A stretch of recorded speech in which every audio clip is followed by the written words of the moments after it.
Buenas noches, amigos de Radio Isla, bienvenidos hoy viernes a otro programa, una nueva edición de La Otra Realidad. Este es tu amigo Andrew Álvarez, que como todos los viernes comparte con ustedes 2 horas dentro de la aventura de la conciencia humana. La Otra Realidad, programa de corte ecléptico, distinto y diferente a los análisis que comúnmente pues escuchamos, y además de lo mismo, ¿no?, de la retórica continua que siempre está bombardeando en nuestros sentidos, algo que tenemos que aprender, ¿no?, a discriminar, que entre en nosotros, que no entra, ¿no?, qué información realmente existe, qué podemos confirmar, qué podemos verificar, pero a la misma vez también con la mente abierta de que hay tantísimas cosas que no conocemos y que tenemos que tratar de explorar más allá de lo aparente.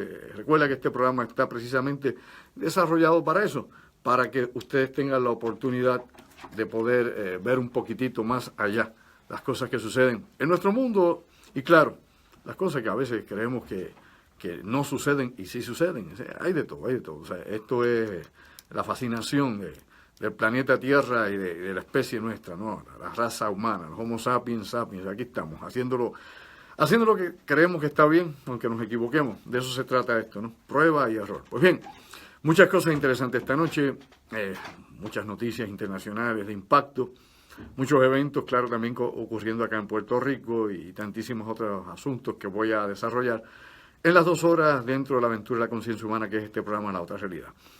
Vamos a comenzar rápidamente con la noticia de Kim Jong-un, ¿no?, las declaraciones que acaba de dar escasamente hace unas horas atrás sobre cancelar las pruebas nucleares, las pruebas de misiles balísticos de largo, ¿no?, y de medio alcance, y desde mañana 21, bueno, ya desde hoy, porque allá en Corea del Norte ya es sábado 21 de abril, acá estamos todavía, ¿no?, al final del día 20, pero ya es oficial, se va a cerrar el centro de operaciones al norte de Corea, donde se llevan a cabo las pruebas balísticas y las pruebas nucleares. A la misma vez, pues, es una propuesta para que se pueda dar, ¿no?, la reunión que se había tratado, ¿no?, de concertar entre el presidente Donald Trump de los Estados Unidos y, claro, Kim Jong-un, el hombre del control, ¿no?, el hombre del poder, por decirlo de alguna manera, allá en Corea del Norte. Tal vez esto es una nueva vía, es una ventana que se abre de oportunidad. Hay que aprovechar. En el mundo no siempre podemos estar 24/7 en guerra y definitivamente Corea es uno de los países más pobres del mundo, empobrecido total y completamente, pasando hambrunas, pasando todo tipo de vicisitudes, ¿no?, sus pobladores. Mucha de esa información jamás llega a nosotros porque, claro, hay un bloqueo mediático en Corea del Norte donde no sale las noticias y donde no se permite que los extranjeros vayan a ver lo que está ocurriendo en el campo de Corea del Norte. Es en China, que es un país emergente, la segunda potencia económica del mundo y que está repuntando para tratar de desplazar a los Estados Unidos en los próximos 5 o 10 años de la cabeza de la pirámide de poder global.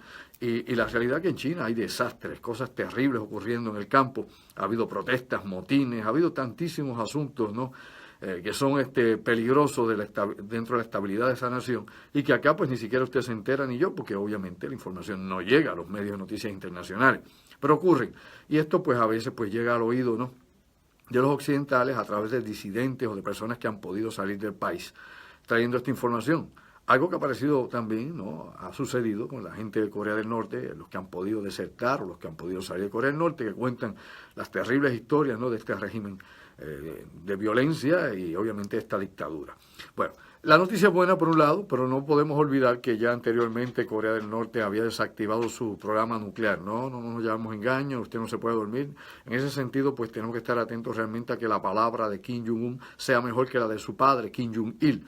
Kim Jong-il en el 2008, por ejemplo, derribó, ¿no?, una torre de enfriamiento de una planta nuclear donde estaban, ¿no?, ellos enriqueciendo uranio y haciendo todas sus pruebas, ¿no?, montando el plan para sus armas nucleares. Esto aquí lo hemos hablado muchísimas veces y desde hace muchos años pues lo presentábamos en nuestras conferencias y lo compartíamos, ¿no?, con nuestro colaborador hace mucho tiempo, el ingeniero Orlando Pla, cuando presentábamos conferencias en diferentes universidades de Puerto Rico y donde tratamos este asunto muchísimas veces.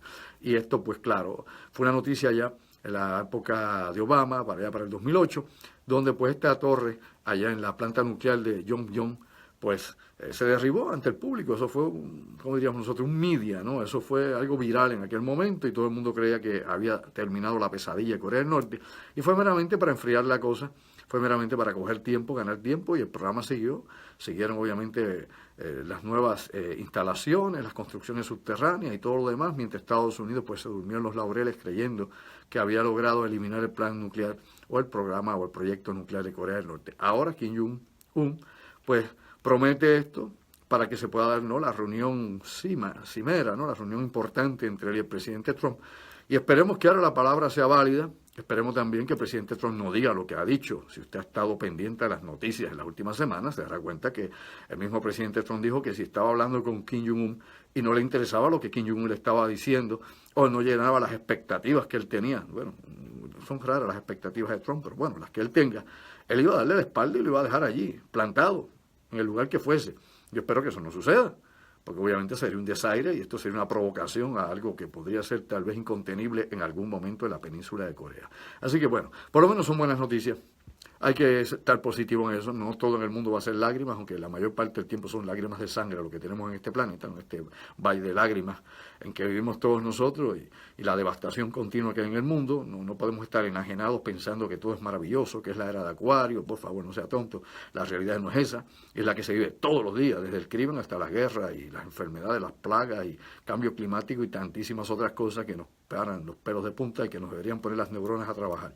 Así que esperemos que eso sea positivo y que no pase de eso. Por otro lado, también es importante señalar que el Partido Demócrata de los Estados Unidos demandó a Rusia, demandó al equipo electoral del presidente Donald Trump y demandó a Wikileaks, a Julian Assange. Los demandaron en la Corte Federal de Manhattan, alegadamente por haber estado alterando las elecciones, interfiriendo en las elecciones, y no solamente eso, sino por entrar dentro de los archivos, ¿no?, y las informaciones confidenciales del Partido Demócrata de los Estados Unidos. La demanda acaba de ser, ¿no?, puesta ya en la Corte Federal de Manhattan, en Nueva York. Así que vamos a ver en qué esto termina, si realmente se le da paso a esto. ¿Qué pueden hacer contra Rusia en esa demanda? Pues nada, eso es más bien poco de protocolo, no de legal y de pulseo político más bien dentro de los Estados Unidos, porque la Corte Federal no tiene ninguna injerencia sobre la Federación Rusa y ninguna es ninguna. Usted sí puede, ¿no?, en los Estados Unidos, como se ha hecho anteriormente y como se canceló recientemente también, que es un tema importante también, las sanciones. Y usted sabe que el presidente Trump inclusive le ha echado para atrás una serie de sanciones mientras su embajada en las Naciones Unidas abría la boca y gritaba, ¿no?, la señora Haley allá, de que sí, de que vamos a poner sanciones duras a Rusia, por esto es Siria, chihichijá, todo lo que usted le dé la gana. La realidad es que el presidente Trump pues, le quitó todo el poder y le dijo que no, que todo lo contrario, que pensaba reducir sanciones y de eliminar otras sanciones. Así que uno no sabe aquí para quién trabaja. Aquí se dan unos espectáculos, ¿no?, a nivel mundial que en ocasiones pues nadie sabe realmente cuán fidedigna es la información o cuán realmente son las acciones que se dicen que los gobiernos van a llevar a cabo. Y máxima, los Estados Unidos, la primera potencia económica del mundo, no lo dude, la primera potencia militar tampoco lo dude, es la realidad. Han dominado, han controlado el planeta en los últimos, desde la década de los años 40 en adelante, después de la Segunda Guerra Mundial, han controlado el planeta, controlan las Naciones Unidas, controlan sin número más de instituciones a nivel internacional de decisiones que van a favor de sus intereses. Pero estas cosas sí están cambiando, está cambiando el ajedrez internacional y las piezas y las fichas siguen moviéndose continuamente. O sea, nada es igual que ayer. No podemos creer que el futuro va a ser siempre el mismo, que las cosas están definidas, que es una línea longitudinal hacia adelante y que las cosas pues ya están predestinadas, que ya está escrito. No. Aquí hay muchas variables que pueden cambiar continuamente lo que pudiese ser mañana, ¿no? Y específicamente lo que el futuro se refiere a nuestro mundo, a las naciones, a los países, a todos los que estamos aquí, a los habitantes del planeta Tierra. O sea, aquí desde situaciones que tienen que ver con cambio climático, porque el clima sigue cambiando, sigue transformándose. Vea simplemente las noticias y los reportes continuos, no solo de los desastres, sequías, inundaciones, huracanes, tsunamis, todo lo que pueda haber, sea geológico, sea atmosférico, sino realmente el planeta se reajusta y todo esto puede cambiar. La economía varía obviamente por fallas, por pérdidas de cosecha, la economía varía por fallas tecnológicas, la economía puede variar por grandes epidemias o plagas que puedan surgir, la economía varía por guerras, por golpes de Estado, la economía varía por muchas cosas, la bolsa de valores sube y baja dependiendo de qué hay. Y si hay un incidente grave o algo que pudiese no concatenar una serie de eventos que puedan ser terribles, que puedan impactar, por ejemplo, producción de petróleo o producción de derivados de petróleo o de cualquier otra fuente, ¿no?, o recurso natural que sea importante para la tecnología moderna, ¿no?, para mantener, ¿no?, la economía como la conocemos, pues definitivamente eso lleva a un caos y lleva a que hay un declive, un colapso en algún momento. Así que estamos a la deriva en ese sentido. Nadie sabe exactamente qué viene el futuro. Por más que se Y no vamos a hablar aquí, y usted recuerde, hemos sido lo más práctico posible. Yo he separado temas como pueden ser asuntos paranormales, asuntos místicos, trascendentales, etcétera, etcétera, que son fascinantes, ¿no? Buscar dentro del punto de la filosofía, de lo esotérico y todo eso, es fascinante si se hace, ¿no? Desde un punto de vista inteligente y secuenciado, no llegando, qué sé yo, a la creencia del fanatismo. Pero cuando uno habla del futuro, lo que está hablando uno obviamente son de megatendencias y las proyecciones, las cosas que pueden suceder, ¿no? De algoritmos que se han creado para tratar de tener algún tipo de porciento de probabilidad de los asuntos que están por suceder, ¿no? Y cogiendo todas las variables y las constantes que puedan haber, que nos puedan dar el futuro inmediato, el futuro a corto plazo y tal vez el futuro a largo plazo. Mientras más distante es, más cosas usted puede decir, pero más puede fallar. Mientras más corto es el futuro, más difícil de predecir con exactitud es. Pero obviamente, si lo logra, se falla aún menos en el momento porque se tiene más información reciente que información de lo que pudiese pasar de aquí a, quién sabe, 20 años, 50 años, 60 años, 100 años. Es más fácil poder predecir algo que pueda pasar mañana con las piezas que se tienen o la información que tengamos a la mano, que lo que pueda pasar de aquí a 60 años. De aquí a 60 años usted puede decir la predicción que le da la gana y no va a haber nadie para reclamarle si usted no la pegó. Y cuando me refiero a esto, nuevamente vuelvo a indicar, esto no es cuestión de adivinos ni astrólogos, nada de esto, es cuestión obviamente, como por ejemplo, este doctor que hemos hablado muchas veces, Bruce Bueno Mezquita, de NYU, de la Universidad de Nueva York, y un sinnúmero más de colegas de él, que han trabajado siempre en el formato de tener, ¿no?, unas fórmulas matemáticas para poder tener algún tipo de visión de las megatendencias que hay en el planeta, de lo que está por acontecer en el mundo. Entonces, es una forma no sistemática, es un método científico de observación, comparación, y obviamente sacar unos ritmos. Ahí viene la palabra algoritmos, con esta serie de fórmulas, ¿no?, y de equivalencias matemáticas que se dan para tratar de entender qué es lo que pudiera pasar en este proceso. Es bien interesante, o sea, hay cosas que es importante que las conozcamos y que nos demos cuenta que el mundo es más amplio que meramente la cajita de zapatos que a veces nos meten en el cerebro, ¿no? De lo chiquito, de la cosita boba, qué sé yo, el despiste continuo. Pues bien, ya ustedes saben, ha sido demandado Rusia, ha demandado Julian Assange de Wikileaks y demandado inclusive el yerno de Trump, ¿ok? Jared Kushner. Este muchacho pues está dentro de la demanda, ¿no? Y está también Julian Assange, y de hecho este señor que ya no está con Trump, que es Paul Manafort, también está en la demanda. O sea que hay un grupo de gente que son importantes para el presidente que están dentro de esa demanda. Si va a proceder esto, si va a suceder algo más, no lo sabemos. La realidad es que todo el mundo sigue cambiando todos los días, y como mencioné, esta situación de Corea del Norte, pues ahora según Kim Jong-un lo que quiere es el crecimiento económico, lo que quiere es mejorar su economía, lo que quiere es insertarse, ¿no?, en la globalización y en tantas otras cosas más, parecerse a Corea del Sur en lo que se refiere a producción económica, no en derechos humanos ni en democracia alguna, porque eso le importa un pepino en gorro. La democracia ni le viene, ni le va, ni le interesa. Al igual que los chinos han hecho trillones de dólares y no han cedido ni una milésima de democracia en su país. Siguen siendo obviamente un gobierno dictatorial, un gobierno comunista desde el punto de vista militar, ¿no? El comunismo es militarizado, que se aplica duro y fuerte en los campos de China y que es más flexible en las ciudades industriales y en las zonas turísticas donde usted va y visita, o en áreas como Hong Kong, que tiene también pues su autonomía en cierta medida para seguir negocios. Así que interesante problema. Pues bien, hoy se cumplen, sí, precisamente, llevamos para 7 meses de María, Irma unas semanas antes, 1 o 2 semanitas antes, si mal no recuerdo, y todavía el país sigue manga por hombro. Tuvimos un tremendo apagón este miércoles pasado, el miércoles 18, el mismo día que decían que había una invasión de seres extraterrestres, que está el loco casi orilla. Bueno, y esto es interesante porque lo voy a conectar en un mapa de la realidad que los va a poner a ustedes a pensar, porque definitivamente la imaginación humana, ¿no?, la mente mágica, crea 1000 cosas, y nosotros lo que no entendemos, pues, o lo que no sabemos no nos inventamos, lo que no entendemos, pues le buscamos, qué sé yo, cualquier explicación al vacío de información y conocimiento. El ser humano tiene esa cualidad, a veces mala, a veces buena porque se pone creativo, pero a veces cuando se pone a decir ridiculeces y nos perdemos en el limbo, pues ahí es donde divagamos en cosas que parecen psicóticas, y hay que tener cuidado. O sea, no se puede usar los medios para dar información tan errónea, y que todas estas cosas se las traigo para que ustedes sepan qué es lo que estamos haciendo. Pues bien, a lo que voy con todo esto. Tuvimos tremendo apagón, ahora se cumple, como he dicho, prácticamente 7 meses del paso de este huracán. La Autoridad de Energía Eléctrica dice que el 97%, creo que ya 0.6% de la población tiene electricidad en Puerto Rico. De verdad. O sea, alguien aquí con sentido común puede creer de que efectivamente el 97 punto y pico por ciento de personas tienen electricidad en este país. Aquí hay sectores que yo sigo viendo oscuros. Yo viajo a la isla de Puerto Rico. O sea, yo investigo en la isla de Puerto Rico. Yo hago un sinnúmero de contratos y research en Puerto Rico a nivel ambiental para asesoría en empresas ya luego de retirarme de la universidad.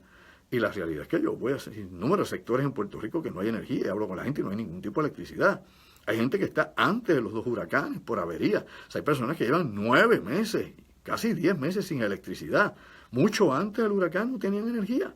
Habían averías, habían cosas en zonas locales y no había aparecido la Autoridad de Energía Eléctrica ni por casualidad, ni porque la Virgen María se lo pidiese. O sea, este tipo de cosas hay que ser realmente honesto con el pueblo. Aquí siempre se le está mintiendo al pueblo de Puerto Rico, pero no se llama engaño. En todos los países los gobiernos no son amigos del pueblo. Los gobiernos engañan a los pueblos siempre, en todas partes los manipulan.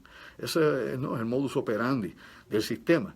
Todos los sistemas de gobierno, todos los sistemas políticos, de alguna forma u otra, siempre controlan a la masa. La idea es controlar la masa, mantener la masa, pues en algunos países sometida y castigada, ¿no? En las dictaduras, en algunos países donde se es más liberal, pues simplemente entretenida, que se entretenga con los medios de difusión, con el deporte, con la música, que tenga la mente en las pailas, que a usted no le interesa allá en las lunas de Valencia, y que la discusión social, la discusión de mejorar el país o de cómo, de qué forma poder, ¿no?, levantar una nación completa, pues no le venga a la cabeza a nadie. Dicen que un país drogado, que un país borracho, ¿no?, que un país que está en esa actitud jamás piensa en sublevarse, jamás piensa en revoluciones, jamás piensa en superarse.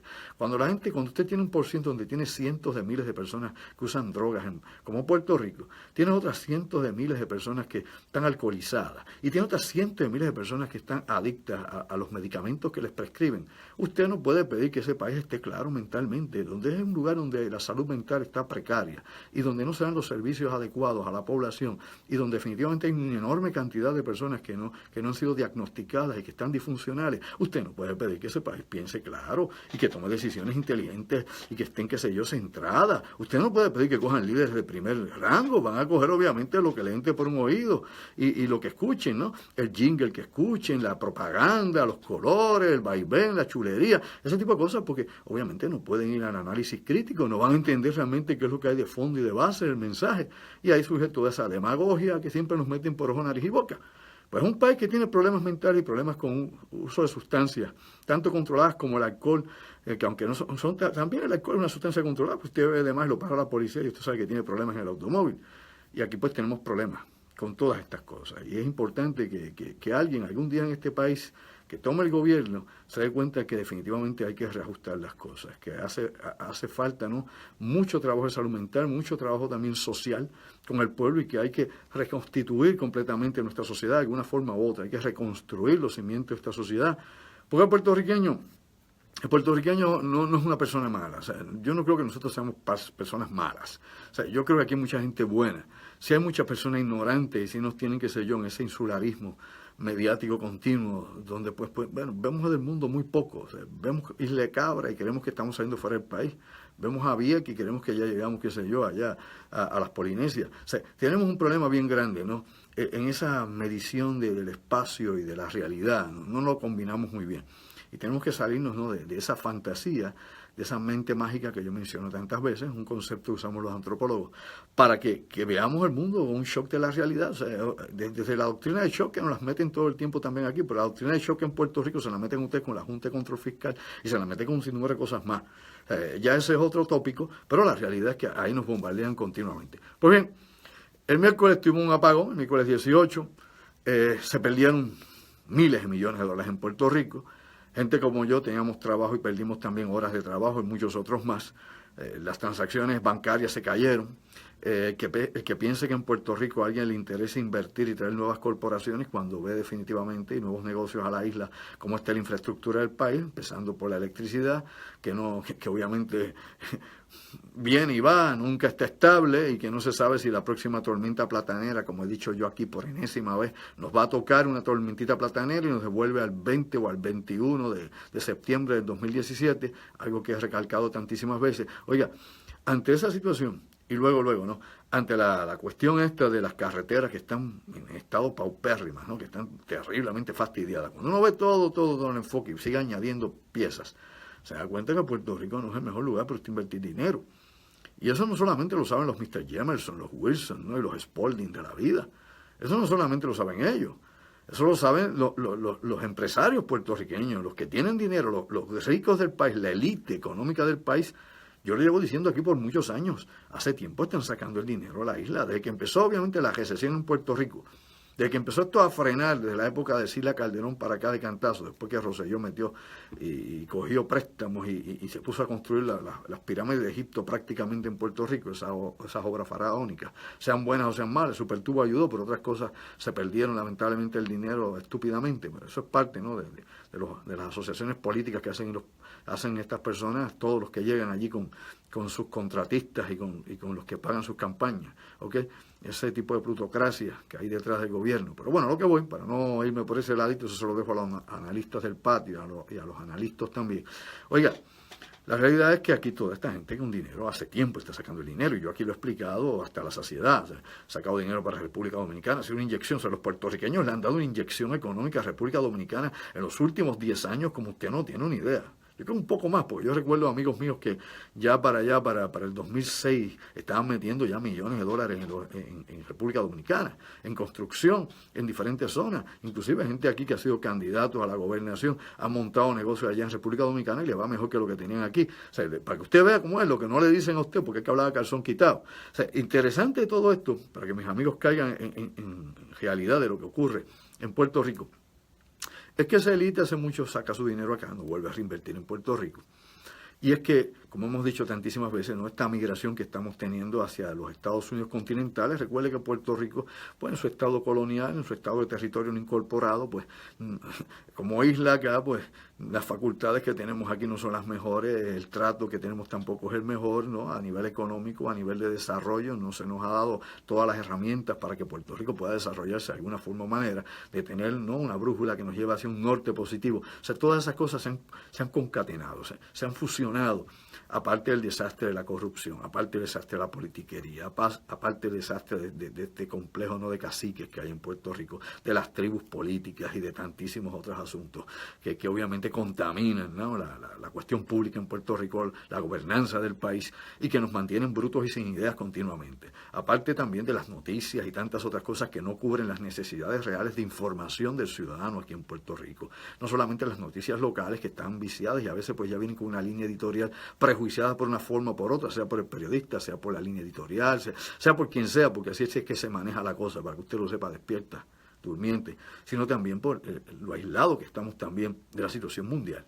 O sea, como nosotros nos mantienen aquí siempre con lo mismo. Aquí nadie le habla de la situación mundial, y Puerto Rico, como he dicho muchas veces, está a expensas de lo que ocurre en el resto del mundo. O sea, lo que ocurre en el resto del mundo, nosotros no tenemos nada, no tenemos fuerza ninguna para negociar con nadie fuera de nuestras costas. Bueno, no tenemos fuerza para negociar ni con el Congreso, no tenemos fuerza para negociar con la Junta de Control Fiscal, que nos va a imponer a la trágala, o nos va a imponer por las cortes, por donde sea las cosas.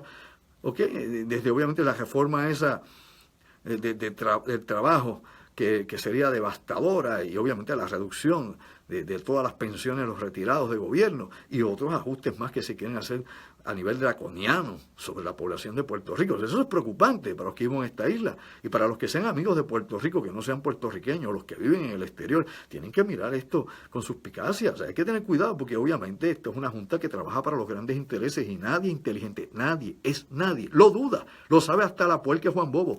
Ese es un grupo que trabaja para unos intereses económicos, que son los bonistas. Hay un sinnúmero más de inversionistas que hay tras bastidores. No solamente los bonistas, vamos a hablar como es, que es lo que no se dice. No solamente los bonistas, sino los que están esperando que venga la venta de pescado bombado de las propiedades en Puerto Rico, y de las instituciones acá, es decir, de las corporaciones públicas, cuando se divida esto como un bizcocho, los que están esperando para irse en la guirita.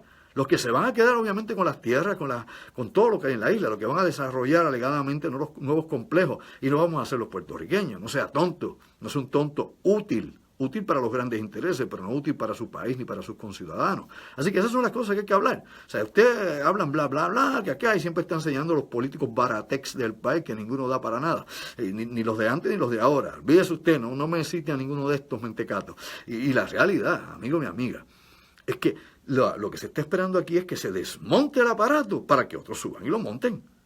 Y que se siga vaciando la isla. O sea, yo he hablado hasta la saciedad por años, no el año pasado ni el anterior, ni más de una década, más allá de 2 décadas.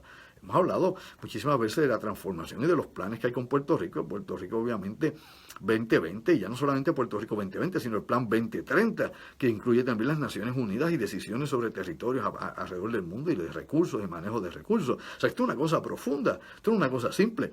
Y no todo el mundo usted le puede pedir que tenga 2 dedos de frente o que tenga los sesos y la materia gris para que lo entienda. O sea, hay de todo aquí. Usted tiene que empaparse de información y saber, ¿no?, discernir con esa información para saber qué es lo que está pasando. Pero realmente estamos, como he dicho yo, a la deriva. El control interno del país está ingobernable, o sea, no hay forma y manera de controlar el país.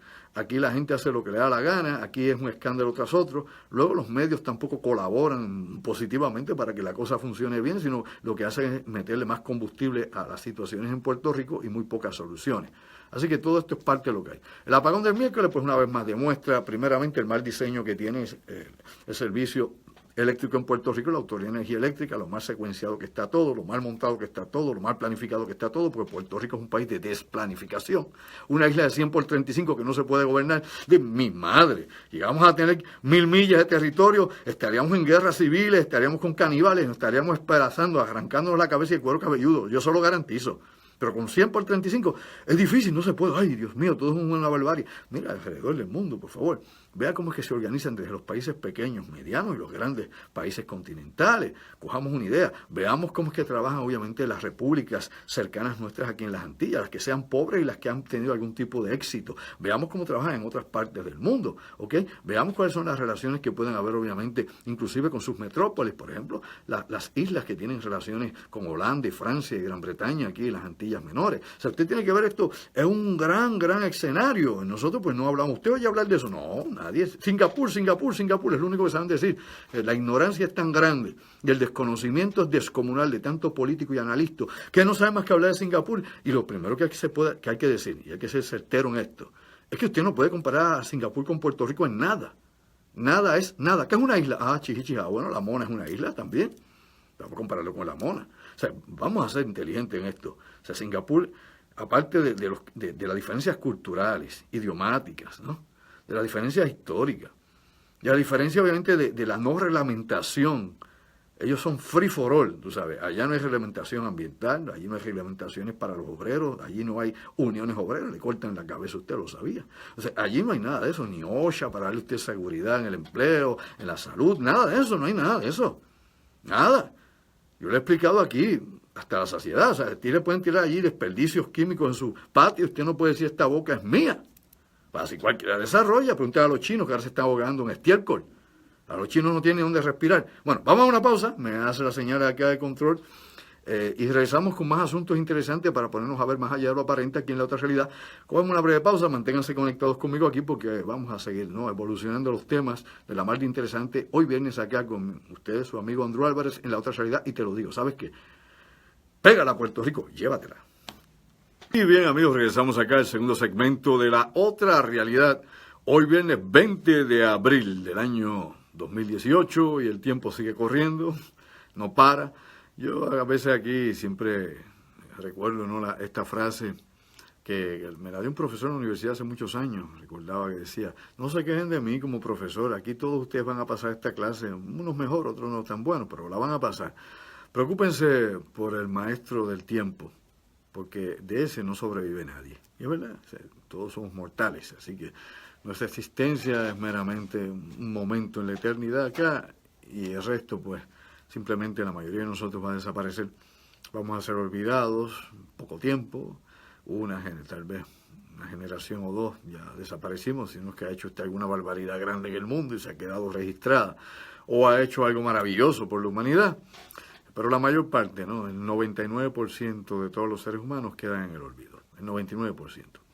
a través de la historia. Eso se le llama microhistoria, ¿no? La historia individual de cada persona no se tiene que ser, qué sé yo, Carlos Magno, ni Alejandro Magno, ni Julio César, ¿no? Ni Cleopatra, ni nada de esto, ni Marco Polo. La realidad es que la mayor parte de las personas meramente viven su vida, aportan lo que tienen que aportar a la sociedad y desaparecen una vez ellos mueren sus hijos, mueren sus nietos, prácticamente nadie los recuerda. Yo hago un pequeño ejercicio y que les recomiendo a usted que lo haga también. Y es un ejercicio de recordar, ¿no? De hacer que la memoria trabaje. Haga que el cerebro trabaje, no le permita al Alzheimer que coja espacio en su cerebro, en sus neuronas. Yo siempre trato de recordar en mi más temprana edad, desde mi más temprana edad y por etapas cada año de mi vida. Y a la misma vez también trato de mantenernos, de alguna forma o manera, ¿no? un archivo de quiénes era mi familia, quiénes eran los que estaban antes de mí, ¿no? El árbol genealógico del cual vengo. Y por lo menos los que conocí. Y los que no conocí, pues los conocí a través de mis abuelos, a través de mi bisabuela, que la conocí. O sea, es la forma o manera de mantener cohesión de lo que era la familia, de que no se pierda, de que sus hijos no olviden a sus abuelos y que sus hijos no olviden a sus bisabuelos, que eran los abuelos suyos, y así a sus tatarabuelos. Yo trato de verdad de mantener la mayor información posible, desde mis tatarabuelos, desde todos los que he podido conseguir a través de los que eran mayores en mi familia, ya no están. Y de alguna forma transmitirlo a los más jóvenes, para que sepan de dónde vienen, cuál es nuestra raíz, cuáles son nuestras familias. Y todo esto lleva también, ¿no?, a la disminución también que tenemos en Puerto Rico demográfica.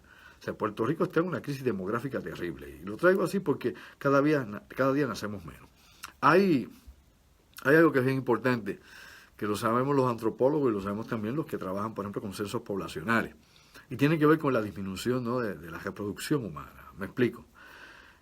Hay un punto que es crítico. Si usted llega a ese punto crítico, es muy difícil que usted pueda recuperar nuevamente la población de un país. ¿Lo entiende? Vamos a ver si se lo puedo poner lo más fácil posible. Por ejemplo, Europa está pasando por una crisis terrible. En Europa, pues, matrimonio promedio, una pareja promedio, por ejemplo, en Alemania, en Francia, pues, tienen 1.4 hijos por pareja. Eso lo que quiere decir es que para que puedan casarse un hombre y una mujer allá para reproducirse, ¿no?, en caso de matrimonios heterosexuales, usted necesita 4 personas para producir 2. Y si usted empieza eso a traspolarlo hacia el futuro, se da cuenta que cada vez menos la gente que hay. Que es lo que ha pasado en la mayor parte de Europa, la disminución de la población natural de ese país. Es decir, la población obviamente originaria de esos territorios está siendo reemplazada por los migrantes de África, de Oriente Medio, de otras regiones de Europa Oriental, etcétera. O sea, que están llegando y poblando aquello. En Puerto Rico habíamos tenido una baja tremenda en los últimos 10 años, estábamos 1.4, o sea, estábamos ya habíamos entrado ya en el punto de crisis de reproducción, es decir, donde ya no se puede multiplicar ni prevalecer, ¿no?, la población de los autóctonos de la isla, ¿no?, de nosotros los criollos. Actualmente estamos en 1.2 por pareja. 1.2 es extinción. O sea, es cuestión de 2 generaciones más para que veamos definitivamente el declive total y completo de la población de Puerto Rico. Probablemente 1 millón de personas o menos. Y envejecida completamente. Así que, para cumplir las expectativas, esa población tiene que ser reemplazada por una población exógena, es decir, por extranjeros que lleguen al país. Así que no es que uno sea malicioso, ni que uno crea en teoría de conspiración todo el tiempo, porque hay teorías de conspiración que no son teorías, que son hechos. Y hay cosas que, pues obviamente, operaciones que se han llevado a cabo por tantos años que a veces las venimos a descubrir mucho tiempo después, y hay gente que todavía está en negación, hay muchas de ellas, de la CIA, de la KGB, de tantas otras organizaciones, del Mossad, etcétera. Cosas terribles, pero bueno, a veces demasiado fuerte para el común de las personas. Ahora que voy con esto, es que obviamente la disminución de reproducción en Puerto Rico, ¿okay?, de personas en Puerto Rico, esa baja obviamente demográfica, junto a la migración de puertorriqueños, porque no hay otra forma de llamar, hay migraciones, dentro de los países existen las migraciones, movimientos continuamente, traslación de un lado a otro, o traslado, y eso junto, ¿no?, a poco nacimiento y a las personas que abandonan la isla, y a que seguimos envejeciendo, ya yo no tengo el pelo ni siquiera negro, pues usted se da cuenta que definitivamente estamos muy amenazados, así le quiere decir usted. Estamos contra la pared, el país seguirá achicándose, y no territorialmente, sino poblacionalmente. Piensen eso. Te traigo ese punto para que lo sepa, porque es algo que se utiliza, ¿no?, para mantener los censos de población y para saber cuáles pueden ser las expectativas de un país más adelante y las proyecciones que puedan haber en el futuro para ese país a nivel económico. En Puerto Rico, si baja la población dramáticamente, pues bajan las ayudas federales. Lo sabía usted, ¿verdad? Las ayudas federales se toman en cuenta los censos poblacionales. Dependiendo del censo poblacional, de la cantidad de personas, es la ayuda federal. O sea, eso no es una cosa fija. Es la misma, no es la misma para 100 que para 1000. Ni es lo mismo para 1000 para 100.000, ni 100.000 ni 1.000.000. O sea, no, las ayudas federales que va a destinar el Congreso para Puerto Rico depende precisamente del censo. Por eso es que hay un censo federal. Por eso se trata de saber cuánta población hay. Población flotante, la población que constante, la población que está obviamente endémica en el país, etcétera. O sea, todo eso se busca. Y se hacen estudios, por ejemplo, tecnográficos de la población, de la gente que está en la región y todo lo que las tendencias que pueden haber. Pues bien, importante aquí también saber que obviamente habría menos dinero interno, menos negocios internos, menos IBU, menos de todo. Así que el país definitivamente va a una crisis económica ahora por falta de gente. Y para construir, si se le va la gente, usted no tiene mano de obra. Así que si se sigue yendo la gente, tampoco hay mano de obra local. Va a tener que exportar mano de obra. Ahora nos damos cuenta que lo que tenemos en el país, la empleomanía o los empleados de la Autoridad de Energía Eléctrica, no era suficiente para resolver la situación. Y vinieron miles y miles de personas fuera del país, cobrando una cosa excesiva, increíble. No a nosotros, se cobraron a los federicos, ¿verdad? A los federales, pero bueno. Y de esa misma manera, cuando se venga a reconstruir aquí, pues vendrá gente de afuera también a trabajar eso, porque ya cada día tenemos menos obreros en el país, y hace tiempo que tenemos pocas manos diestras. Hace tiempo, por ejemplo, que muchos de los trabajos que habían, desde handyman, ¿no?, a carpintería y tantos otros más, albañiles, etcétera, era gente de República Dominicana, que llevaban a Puerto Rico a hacer, como dicen por ahí, el trabajo que los puertorriqueños no quieren hacer. Y en República Dominicana los haitianos hacen el trabajo que los dominicanos no quieren hacer. Y en los Estados Unidos, pues los puertorriqueños hacen el trabajo que los norteamericanos no quieren hacer. O sea, eso va por escala. El último que llega es el más fastidiado. Así es esta cuestión de las migraciones. Pero bueno, se lo dejo por ahí para que no se ponga xenofóbico y para que vea lo que está ocurriendo en el país. Oiga, un detalle que no quiero que se me pierda, porque siempre pasa lo mismo, se me olvida siempre. Hay aquí un traqueteo, por ejemplo, con los semáforos que tenemos en la autopista. Uno siempre está en amarillo y otros pues te ponen verde, ¿no?, que si puedes pasar. Yo le he metido tanto dinero tantas veces, pensando que es que no tengo ya acumulado, que cuando paro por última vez y por ejemplo, lo hice hoy, y pedí, mira, dame un recibo, porque es que me está haciendo amarillo todo el tiempo. Ha habido uno que otro que me ha dicho, mira, no, es que ese sistema no está funcionando, está mal calibrado, cualquier excusa me da. Pues no, a veces no te siguen vendiendo, y yo, déjame saber cuánto está la cuenta. Bueno, me prendí amarillo desde Ponce hasta el área metropolitana, hasta el peaje de Cagua, y cuando me lo dan, mire, tengo más de $22 ahí acumulados. Mucha gente ve el amarillo y se asusta por aquella cuestión que había anteriormente de las multas. ¿Cuántas veces nos habrán cogido pensuacos? Yo no sé. Pero en Puerto Rico, obviamente, la trampa, el truco, la mentira, pues se ha hecho un modo de vida para mucha gente, inclusive para muchas corporaciones que cogen de tonto al gobierno, cuando el gobierno no coge de tonto al ciudadano, y que obviamente pues se llevan todo, nos embaucan a todos. Por eso que estamos en la famosa deuda que tenemos a nivel nacional. Pues bien, otra cosita más. Había dicho yo de que había gente por ahí diciendo que el 18, el miércoles, iba a haber una invasión de otro planeta. Usted sabe que esa historia, vamos a ponerlo en perspectiva para que sepa. ¡Wow! Desde la década de los 50 están contando eso. ¿Lo sabía usted? De los años 50. Gente que decía que eran contactos, otros mundos, gente que decía que los habían secuestrado. Vienen con ese cuento. Una cantidad de militares norteamericanos, inclusive militares británicos y rusos, de que nos van a invadir desde los años 50. O sea que llevamos más de medio siglo con la historia. Todos los años había de hecho un tipo llamado Nick Pope, busca por ahí, googlea, Nick Pope, había trabajado en el Departamento de la Defensa británico, y que todos los años salía un documental diciendo que por ahí venía la invasión, haciendo el ridículo y diciendo estupideces, y la gente pues creyéndose, o sea, todo el que le gustaba ese tema, como a mí que es un tema que me ha interesado, pero desde un punto de vista serio y científico, no de creyente, pues obviamente se lo creían y vendía libros, documentales, de todo, revistas y cuánta cosa había.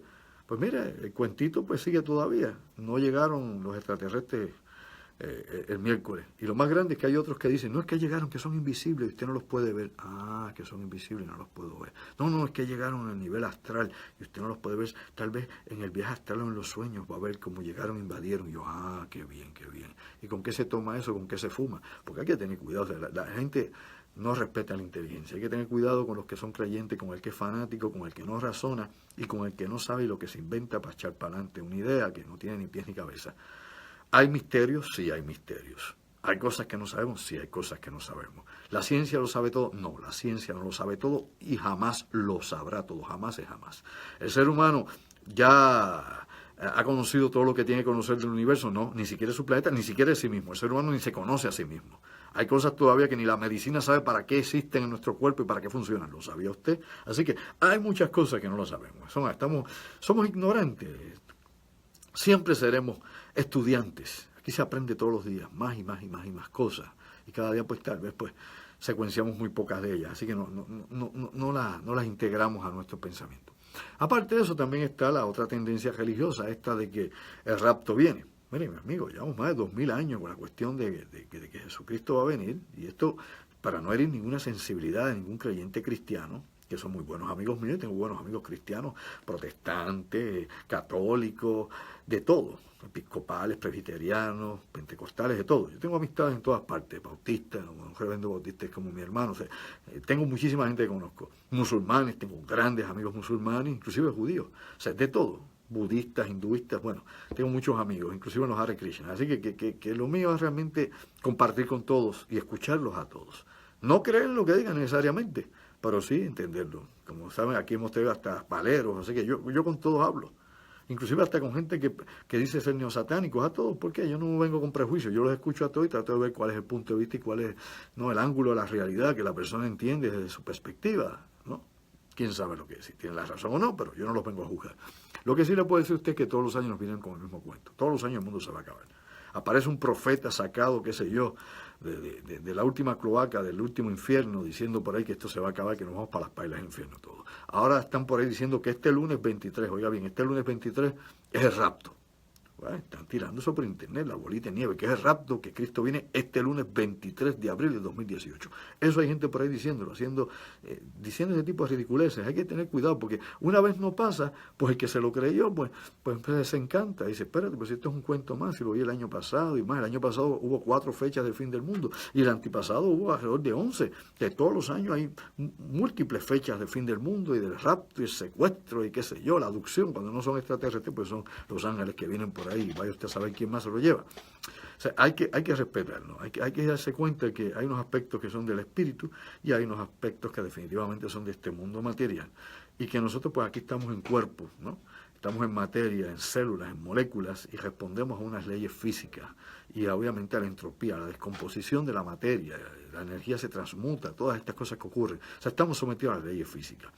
No a leyes milagrosas, fantásticas, donde el sol brinca y baila por ahí como en las visiones marianas, porque el sol nunca ha bailado para nada. O sea, ha sido un fenómeno interesante, que cientos de personas lo han visto, y miles, como por ejemplo la Virgen de Lourdes, por ejemplo la Virgen de Fátima, que son cosas a nivel histórico donde hubo cientos y miles de testigos en el lugar, que vieron un sol bailando. Era alucinación, era quién sabe qué fenómeno se dio, si es un fenómeno paranormal, vaya usted a entenderlo. Pero ahí estaban. Y todo el mundo no puede alucinar lo mismo, ¿lo entiende usted? Es una imposibilidad científica. Ni la psiquiatría ni la psicología pueden explicar que 1000 personas puedan alucinar y ver la misma cosa, a no ser que hayan unas condiciones previas, ¿verdad?, de histeria colectiva, y hay un sinnúmero más de elementos que habría que analizar cada caso en particular para entenderlos. Y haciendo esa aclaración, definitivamente si el sol llega a avanzar, la Tierra se fastidió. O sea, los jalones gravitacionales van a mandar la Luna para el infinito, y a nosotros, pues acá nos va a partir por el medio, ¿no?, la fuerza geodésica. O sea, vamos a morir.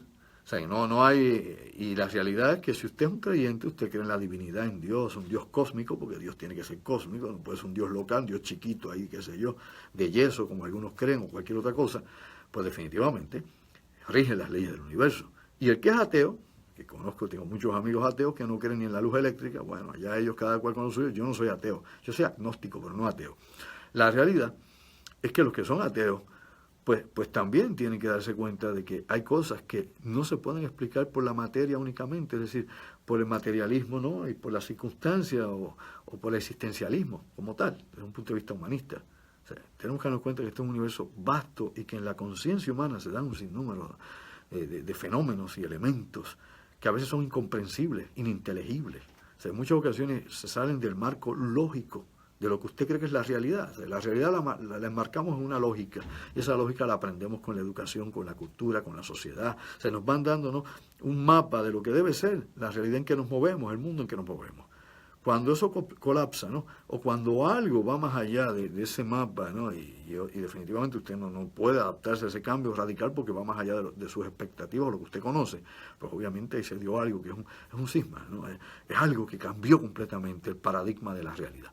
Y yo respeto todo ese tipo de pensamientos. O sea, yo creo que hay cosas que no las puedo explicar. Hay superchería, hay superstición, claro que la hay, ¿no? Y de eso los antropólogos estudiamos muchísimos cultos, muchísimas sociedades donde permea precisamente las creencias milenarias y tantas otras, inclusive creencias más modernas también, como hablaba esto de las invasiones que nos invaden todos los años. Pero bueno, ese tipo de cosas se da. Pero aparte de todo, desde el fetiche hasta el vudú, el tabú, o lo que usted quiera buscar de lo que sea, de cualquier creencia en particular, hay unos eventos interesantes que salen de lo transpersonal del ser humano, ¿no? de ese inconsciente profundo, ¿no? Esos eventos que a veces pues son espontáneos y que no pueden ser explicados a ciencia cierta. Yo no puedo vivir en negación, pero tampoco puedo vivir creyendo todo lo que todo el mundo dice. O sea, una cosa y la otra te lleva a la enajenación. O sea, hay que estar claro en todo eso. Pues bien, algo interesante, veamos qué pasa el lunes. No creo que pase nada el lunes. No creo que me vayan a condenar al purgatorio ni al infierno el lunes. No creo que eso sea el lunes, ¿verdad? Por lo menos para mí. No sé quién vaya a irse por ahí, se vayan a raptar. Cuidado, no lo rapte otro, que no sea lo que usted espere. Otra cosa interesante. Esta semana publicamos varias cosas en mi página. Pusimos algo que tiene que ver con un fenómeno que es muy interesante, que hace muchos años se viene hablando. A esto se le llama, ¿no?, el efecto overview. El efecto overview es una cosa que sucede con todos los que suben al espacio. Yo recuerdo como explicaban desde Yuri Gagarin hasta los astronautas norteamericanos, ¿no?, hasta Scott Glenn y todos estos que fueron los primeros en orbitar nuestro planeta, y darse cuenta que la Tierra no era plana, para empezar por ahí. Y los que fueron a la Luna también, Neil Armstrong, ¿no?, entre los muchos que pisaron la Luna en los viajes de los Apolo, y los cosmonautas rusos o soviéticos en su momento y actualmente rusos, y los que están en la Estación Espacial Internacional. Todas esas décadas de 1961, donde Yuri Gagarin fue al espacio, hasta la actualidad. Todos ellos. Este fenómeno no es otra cosa que poder ver la Tierra desde el espacio exterior y de sufrir una transformación, ¿no?, sufrir una metamorfosis mental, de que definitivamente no es lo mismo estar aquí, imbuido en la esfera del planeta Tierra, que estar fuera del planeta Tierra y podernos ver todo como una burbuja, ver lo frágil que es nuestro planeta, lo pequeña que es la atmósfera de nuestro planeta, en comparación con la masa del planeta, y el planeta como es meramente como una burbuja de jabón en el espacio. Muchos astronautas que han ido al espacio han tenido cambios filosóficos de vida. Yo recuerdo uno de los cosmonautas que dijo que fue allá arriba y que no vio a Dios, y por eso era ateo, porque fue allí, lo buscó y no lo encontró. Conozco otros que al contrario han ido al espacio y han venido con unas convicciones espirituales y se han metido a yoga o a hacer yoga y meditación, otros se han metido a religiosos a predicar, otros se han ido a viajes místicos, pero todos han cambiado, ¿no? Se ha dado precisamente ese efecto overview, de ver la Tierra, tener esa perspectiva de la Tierra y darnos cuenta que todos somos uno. ¿Lo entendió usted? Todos somos uno e integramos el uno. De que la humanidad no es un reguerete de gente tirada, hablando lenguas, creencias diferentes, matándose unos a otros, robándonos unos a otros, odiándonos. No. Que la humanidad es una especie reducida en ese pequeño puntito en el océano cósmico, ahí. Y que, como dije, somos frágiles. Nuestro planeta es frágil. Y que nuestro planeta respira. Es un ente vivo. Y ese es el problema. Eso lo entienden todos los nativos. Lo sabía usted, ¿no? Todos los aborígenes entienden eso. Los nativos americanos, los aborígenes australianos, los aborígenes amazónicos, los aborígenes de Siberia, ¿sabes?, los inuit allá en el Ártico, todos lo entienden, que la Tierra es un organismo vivo, que está viva, o sea, que están vivos los ríos, la biosfera, ¿no?, la litosfera, la atmósfera, todo está vivo, y que todo está relacionado. Ellos lo entienden sin tener que salir fuera a verlo desde el espacio. Pero una vez nuestros científicos van en órbita, se dan cuenta que el planeta respira, que es un ente viviente y que cambia, que va mutando, que ha habido extinciones terribles en nuestro planeta, ¿no? El registro fósil nos indica que aquí ha habido extinciones, 5 grandes extinciones, lo que había se murió. Así que ya estamos, como he dicho yo aquí muchas veces en este programa, ya estamos en el proceso de la 6ª extinción. Y nosotros estamos en la lista de la 6ª extinción, no se llama engaño. El Homo sapiens sapiens está en esa lista también, no solo las ballenas, las jirafas, los elefantes, los grandes mamíferos, nosotros también, que usted se creía que somos inmortales, que la tecnología nos va a salvar. ¿Quién le dijo eso a usted? Que tenemos los recursos, que la ciencia puede todo. ¿Quién le dijo eso a usted? Que sintetizando las cosas y los códigos genéticos nos vamos a salvar. No. Si la naturaleza muere, nos morimos con ella. Eso es un axioma. No hay forma de cambiarlo. Y los que puedan, qué sé yo, convertirse en transhumanos y sobrevivir al cambio radical que ocurra en este mundo, pues bueno, ya esos no serán humanos como usted los conocía. No serán ni usted ni seré yo. Eso lo hemos hablado aquí muchas veces también. Es importante caer en ese tiempo. Así que 564 personas han subido al espacio, ¿no? Han dado órbitas, o han ido a la Luna, o han estado en la estación espacial, o estuvieron en el Skylab, o en la Soyuz, donde usted quiera que haya estado, ¿no? En la estación Mir, o en la estación de los chinos, que se cayó en pedazos, al igual que la Mir, y al igual que el Skylab, todas esas se han escocotado, en algún momento le tocará a la Estación Espacial Internacional. La cosa es que toda esa gente ha sufrido un cambio profundo. Es un cambio psicológico, no es un cambio emocional, cambio espiritual, si así usted le quiere decir. Sabemos que estar fuera, alejado de la microgravedad del campo gravitacional de la Tierra, crea cambios en el ser humano. Sabemos que la reducción de campo magnético es letal para el ser humano, que salir del cinturón Van Allen es letal para el ser humano. Sabemos muchas cosas. Sabemos que mientras más tiempo está en el espacio usted, aunque sea orbital, cambia su cuerpo, cambia la estructura de sus huesos, se pone menos denso, su corazón crece, aumenta su presión cardiovascular y un sinnúmero más de cambios físicos se dan en su cuerpo, ¿okay? En su fisionomía. Así que son cosas interesantes. De hecho, inclusive hace recientemente uno de los astronautas que también había sufrido un cambio en su código genético al compararlo con su gemelo. O sea que hay cosas que no sabemos. Este es un universo fascinante y nosotros somos una especie interesante también. Interesante. El problema es que, bueno, tenemos muchas cosas en la cabeza que no nos ayudan muchísimo. Bueno, otra cosa importante, antes de la pausa, tengo una serie de las noticias que quiero compartir hoy, pero hay otras cosas que también quiero traer por aquí porque creo que es bien importante que sepamos lo que está pasando. Muchas veces, para entender lo que puede venir del futuro, creemos que bueno, es cuestión de esperar a que las cosas sucedan, ¿no? El futuro es un movimiento continuo, ¿no? de lo que puede ser hacia el presente. O sea, nosotros vivimos un presente continuo, se llama el continuum. Y en el presente prácticamente no dura nada. Yo siempre hago este ejercicio. Yo voy a ver el futuro. En unos 3 segundos, digamos unos 5 segundos, cuando termine de hablar, voy a chasquear mis dedos, ¿no? Voy a hacer sonar mis dedos.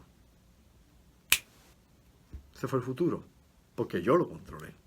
Yo no sé si se va la electricidad y nos vamos toda oscuridad en 10 minutos, pero por lo menos es un futuro inmediato, que yo puedo ver, que yo puedo programar. Ok, esto es el presente, ya es pasado. Vamos a ver si pueden entender eso. El chasquido de mis dedos es el presente, ya es pasado. Ese es el tiempo, el momento que se sincroniza el futuro hacia el pasado. O sea, el presente no es otra cosa que el movimiento o la estadía del futuro meramente en un instante, que luego se convierte en pasado. Eso se le llama el continuum. Así que ahí estamos. Y nosotros pues, hemos inventado muchas formas o maneras para tratar de entender el futuro, el presente y el pasado. Hace muchos años, en 1968, una de las corporaciones más importantes de los Estados Unidos, Rand Corporation, que yo aquí he hablado mucho de ello, usted busque Rand Corporation y se va a dar cuenta qué importante es, que de hecho es un brazo, ¿no?, científico, un brazo militar, parte del gobierno, aunque es una corporación privada, es un brazo del Pentágono y que tiene un sinnúmero de proyectos junto con DARPA, ¿no?, la división o la unidad de desarrollos tecnológicos de investigaciones que tiene el Pentágono, el Departamento de la Defensa. Rand Corporation en 1968 creó lo que se llama el Instituto para el Futuro. Y ahí ellos empezaron a diseñar diferentes formas o maneras de tratar de ver qué va a pasar en el futuro. A la misma vez se correlacionó con trabajos que hacía la Agencia Central de Inteligencia, porque era importante saber los cambios que podrían suceder una década, 2 décadas, 3 décadas más adelante, para entonces los Estados Unidos poderse posicionar a cualquier cambio que viniese, que esto no era esperar que nos dieran un cocotazo, ¿verdad? O que volaran las torres del 9/11, allá el World Trade Center, para entonces reaccionar. O sea, era prevenir no solamente actos de guerra o actos de terrorismo o lo que fuese, sino las proyecciones de lo que podría, ¿no?, impulsar la sociedad en el futuro y mantener, ¿no?, hegemonía económica y esto que llamamos, ¿no?, el nuevo orden mundial, que parece que ser un gran desorden mundial más bien, ¿no? Todo lo que tiene que ver con la globalización. Así que, con esa idea, obviamente, pues crearon esto. De hecho, como parte del proyecto, precisamente fue Rand Corporation quien impulsó la creación del Internet, ¿no?, utilizando obviamente científicos de CERN, allá en el instituto allá en Ginebra, en Suiza. Pero ahí es donde surge la Internet. Junto con DARPA, pues precisamente Rand Corporation.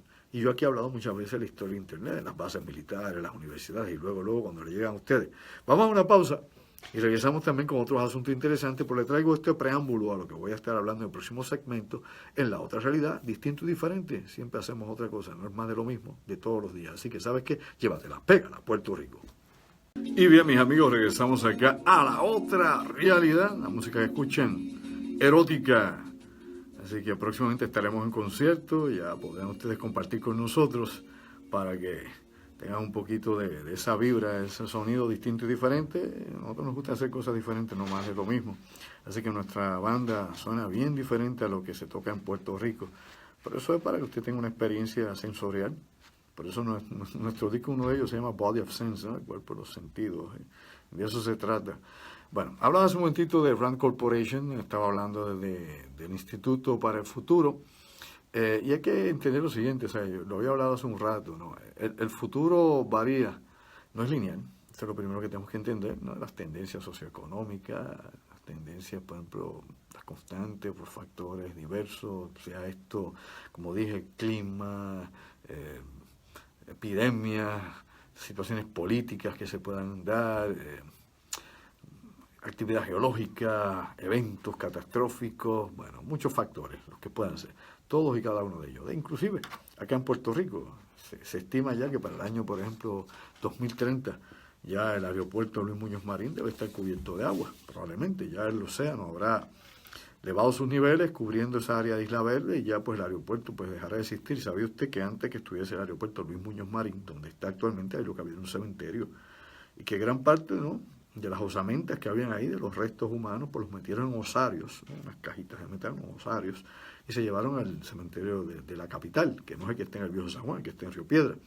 Y allá en ese cementerio de la capital hay un estimado que debe haber alrededor de unos 250.000 personas allí, en osarios nada más. Una cantidad increíble de huesos humanos que yo tengo la oportunidad de estudiar muchas veces. Yo he hecho muchos estudios en los cementerios, no buscando fantasmas y espíritus, eso se unieron por aquello de la vida, sino haciendo otro tipo de trabajo, obviamente, que tiene que ver con la población, el tiempo, la edad de muerte de jóvenes, adultos, y un sinnúmero más de cosas interesantes en ese punto de vista, ¿no?, de la etnografía. Pero bueno, eso es otra historia, eso es otra tesis, de eso hablamos en otro momento. Hablaba de Rand precisamente y hablábamos de lo que pudiese ser el futuro. Pues bueno, basándose en eso, esta corporación, que es un think tank, un tanque de pensamiento, y otras corporaciones que trabajan, ¿no?, contratistas para el Departamento de la Defensa Norteamericana y para la inteligencia de los Estados Unidos, y que también hacen trabajos conjuntos con el ejército británico y con la inteligencia del MI6 y otras más. Aquí hay una correlación de muchos grupos de inteligencia. Los aliados, por un lado, algunos de la OTAN, otros de la OTAN no entran en esto. El Mossad, por ejemplo, en colaboración con la CIA en muchas ocasiones, y en otras ocasiones compitiendo con la CIA, porque inclusive la inteligencia israelita, y el Mossad es una de las unidades de inteligencia israelitas, tienen otras unidades más, también espían a los Estados Unidos, lo hemos hablado aquí muchísimas veces, como un dato histórico oscuro, que es bueno que la gente sepa. Cuando se dio el incidente, ¿no?, del ataque al Pentágono, de las Torres Gemelas, o del autogolpe que se dio en aquel momento, porque hay tantas cosas sin aclarar, en los Estados Unidos se habían arrestado ese mismo año sobre 50 y pico de espías israelitas que estaban dentro del país espiando a su mayor aliado. Así que aquí los amigos y los enemigos y todo el mundo se espía, todo el mundo se echa un ojo. ¿Por qué? Porque no es únicamente cuestión militar o cuestión de armamento, es cuestión también de inversión económica. hay, como he dicho muchas veces aquí, espionaje industrial.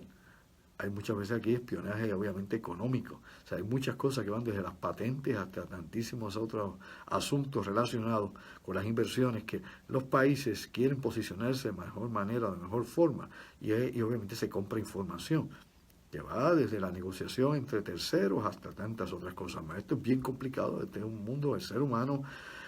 Tiene un genio increíble, pero también tiene un ingenio para hacer daño, para burlarse unos de otros. La decepción es la obra maestra del ser humano, ¿no? El ser humano perfeccionó la mentira y la percepción más allá de la naturaleza. La naturaleza, por ejemplo, usa desde el mimetismo, ¿no? Que el mimetismo animal no es otra cosa que camuflajearse con la forma de otro animal. Y lo hacen mucho para asustar a los depredadores. O inclusive depredadores que tienen franjas en su cuerpo como los tigres, por ejemplo, para confundirse, camuflajearse dentro, ¿no?, de la jungla, por darle un ejemplo. Pues el ser humano perfeccionó todo esto y lleva la mentira como parte, ¿no?, de su convivir social. Todos mienten, todos mienten. Las instituciones mienten, los políticos, por amor a Dios, los políticos no saben lo que es la verdad, ellos no pueden discernir entre la verdad y la mentira, ellos viven en una mentira, ¿no?, en una desinformación de la vida, y así eso es lo que nos transmiten, y por eso la gente anda loca y sin idea. Así que de eso vive la sociedad humana. Eso es lo que hace posible a veces que una pareja se pueda tolerar, las pequeñas mentiras que uno no le dice una cosa al otro y más o menos por ahí sobreviven. Y por ahí para abajo el mundo se llena de eso. Y cuando usted se viene a dar cuenta, desde mentiras rosas hasta mentiras que son terribles. Pero eso es un mecanismo de defensa que tiene el ser humano. Pues bien, partiendo de eso, ¿no?, y de toda esa información que corre y de cómo los servicios de inteligencia desarrollan esto, y cómo esta corporación o este think tank, sea Rand Corporation, o sea muchos otros más de los que hay. Halliburton tiene también una división que se dedica a este tipo de trabajo también para el Departamento de la Defensa. DynCorp también es otra más de las que aquí se une en ese tipo de dinámica y de contratos con el gobierno norteamericano a nivel del campo de inteligencia. Y un montón más, usted va a encontrar, hay cientos de estas corporaciones, así que el presupuesto, por eso el presupuesto de inteligencia, el presupuesto de la defensa norteamericano, por no hablar de los otros países, inclusive el de los rusos, es trillonario, o sea, no es billonario, es trillonario, es una cosa descomunal. Pues bien, a lo que vamos con esto es que ellos desarrollaron algo que es bien inteligente, es la doctrina, lo que se llama la doctrina de los 5 puntos. Son los 5 puntos, los 5 campos de batalla que se pelean en el siglo XXI. Cómo ha evolucionado esto y hacia dónde nos lleva la tecnología en el futuro. Y el futuro es ya, porque muchas de estas cosas ya están todas aquí. Primero, publiqué algo en mi página, Andrew Álvarez Charlton PhD, publiqué algo esta semana. Antes los ejércitos, pues, se conformaban con control de tierra, es decir, infantería y caballería. Tomamos las tierras, y ahí controlamos los ríos, los lagos, los territorios, los caminos de paso, y así es como los imperios se imponían, de la época de los persas, ¿no?, la época de los romanos, de Gengis Khan, todo el mundo, la operación militar era el número determinaba la victoria. En aquel entonces, mayor número, mayor posibilidad de victoria. No sé que usted fuera una maravilla como general, y de esos hubo unos cuantos, pero esa era parte de la idea. Por ejemplo, Alejandro Magno, con menos hombres que el ejército persa, los vencía.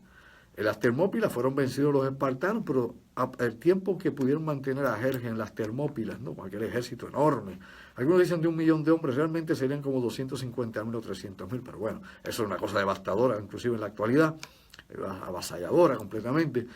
Pudieron dar tiempo para que se organizara obviamente Grecia y pudiera obviamente tener más adelante, ¿no?, oportunidades de vencer al invasor, al ejército persa de Jerjes. Pero bueno, a lo que voy con esto, para no irme a la historia y caernos por ahí a darle vueltas a la noria, la realidad es que eso era antes como se veía la guerra.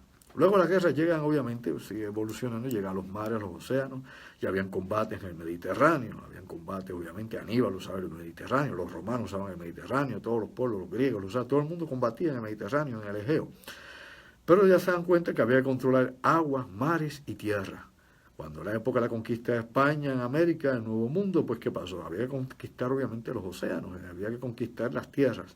Y luego pues obviamente surge la Armada Invencible, y así cada tiempo española, que fue vencida por los británicos, y así usted se da cuenta que cada vez se van añadiendo nuevas formas de guerra. Luego vienen los hermanos Wright, que de hecho no inventaron el avión, el primer avión que voló se hizo en Brasil, para que usted vea, revise la historia.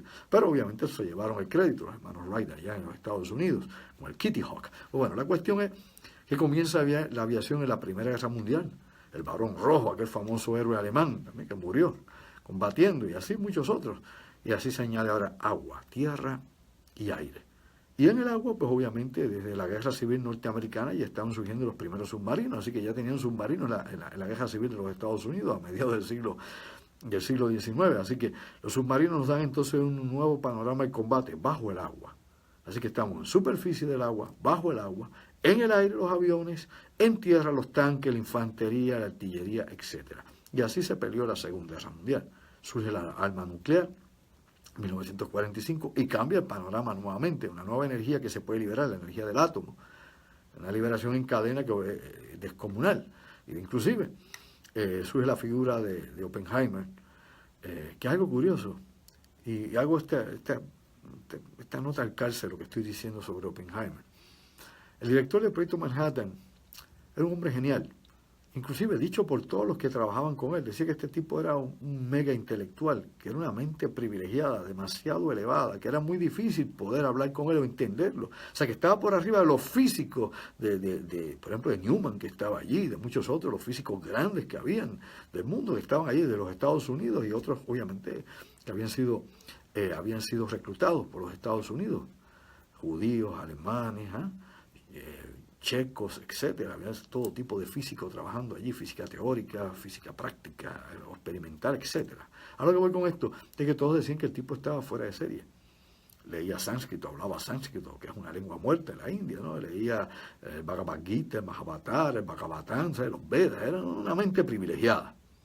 Pero algo curioso, que ellos mismos dicen también, que un tipo tan genial como ese, que después lo acusaron de comunista y que durante la época del mercantismo, en los 50, lo persiguieron, lo señalaban y le quitaron el acceso que tenía a todos los proyectos secretos o a la información que pudiese tener del gobierno, precisamente porque lo veían como un tipo comunista y que el tipo era demasiado liberal y demasiado genial. Su mente estaba en otra esfera.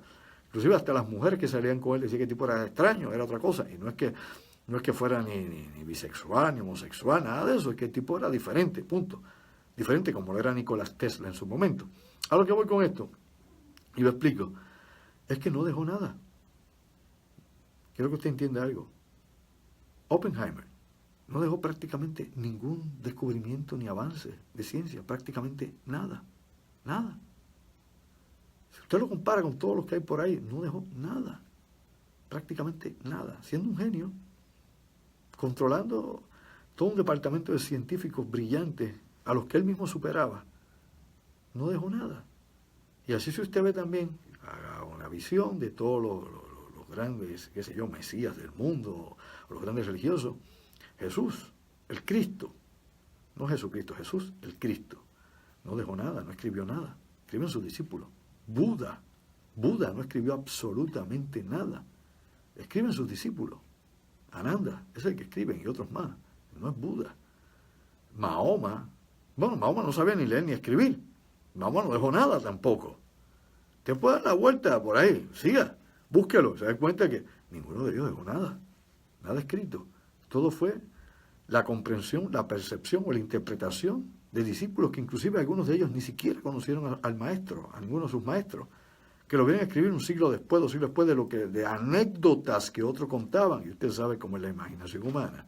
Usted sabe cómo la gente cuenta las historias, o no lo sabía. Nunca hizo el famoso experimento ese de comunicación social que le hacen a los nenes o a los muchachos cuando son prepa en la universidad, del secretito.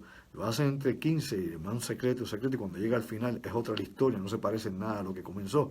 Pues imagínese usted en siglos de alquimia, de intercambio de información, ¿qué llega de la verdad? ¡Wow! Bueno, pero eso no lo discuto porque hay gente que se le rompe el seso y el melón se le parte y no entienden lo que hay. Pues bien, pues la cuestión de la guerra de los 5 puntos tiene que ver con todo esto que estoy hablando aquí, créalo o no. Tiene que ver, obviamente, como he dicho, las conquistas y las luchas, los nuevos campos de batalla. Los 5 puntos, pues, incluyen, obviamente, la tierra, control de tierra, artillería, infantería, alta tecnología militar, etcétera, etcétera. Control de océanos submarinos, barcos de combate, misiles disparados desde los submarinos, desde los barcos de combate, los portaaviones, que entonces combinan, obviamente, operaciones combinadas de aire y mar. A eso le combinamos el aire, claro, bombarderos, aviones, todo eso que hemos visto hasta ahora. Por aquí se le añaden otros puntos de vista, se le añaden otros campos de batalla. Uno, el espacio, del que hemos hablado anteriormente, los satélites, de donde se dirigen operaciones de combate, satélites de espionaje, satélites de información, todo eso está ahí. La guerra en el espacio, es decir, plataformas de combate, aunque los tratados lo prohíben y lo hemos hablado aquí, lo hemos explicado anteriormente, pero eso no está exento de que se puedan instalar plataformas de lanzamiento del espacio, obviamente con misiles balísticos, misiles intercontinentales desde el espacio, sería muy fácil. Por ejemplo, armas hipersónicas, estas armas hipersónicas que llegarían en pocos minutos impactando cualquier parte del planeta, ahí está. Luego, ahí también hay que señalar las naves espaciales de combate, todo esto. Hacia eso es que vamos y eso se está trabajando. Una revisión de lo que se está haciendo actualmente, los nuevos proyectos científicos de DARPA, de la Federación Rusa, de los chinos, y va a ver que eso es lo que están haciendo, hacia eso van. No están evitando eso, están desarrollando no todos los planes para ese tipo de armamento. ¿Cómo es que vamos, obviamente, a controlar el espacio? Porque lo dijo en la década de los 60 el presidente Lyndon B. Johnson. El que controla el espacio, controla la Tierra. Usted controla la órbita, todo el espacio orbital. Usted controla lo que está pasando aquí en la superficie. Así que ese es otro campo de batalla que hace tiempo se está peleando, con interferencia, obviamente, de satélites, averiando satélites. Usted no sabe que hace un tiempo atrás, cuando están todavía los satélites esos Iridium que hay por ahí, que los compraron los saudíes, los árabes compraron esos satélites que están en órbita de comunicaciones. Pues casualmente, hace unos años atrás busqué información, no recuerdo la fecha, creo que hace como 8 o 10 años atrás, si mal no recuerdo, tal vez más. Un satélite chino pues chocó con uno de estos satélites Iridium. ¡Pah! Lo chocó. No, casual, no, que no sé yo, un accidente, chiquilla. No. O sea, aquí nada es fortuito.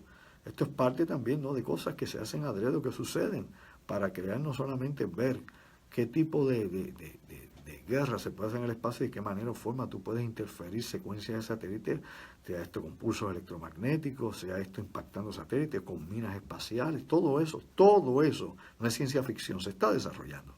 Y ese es el otro cuarto punto de guerra.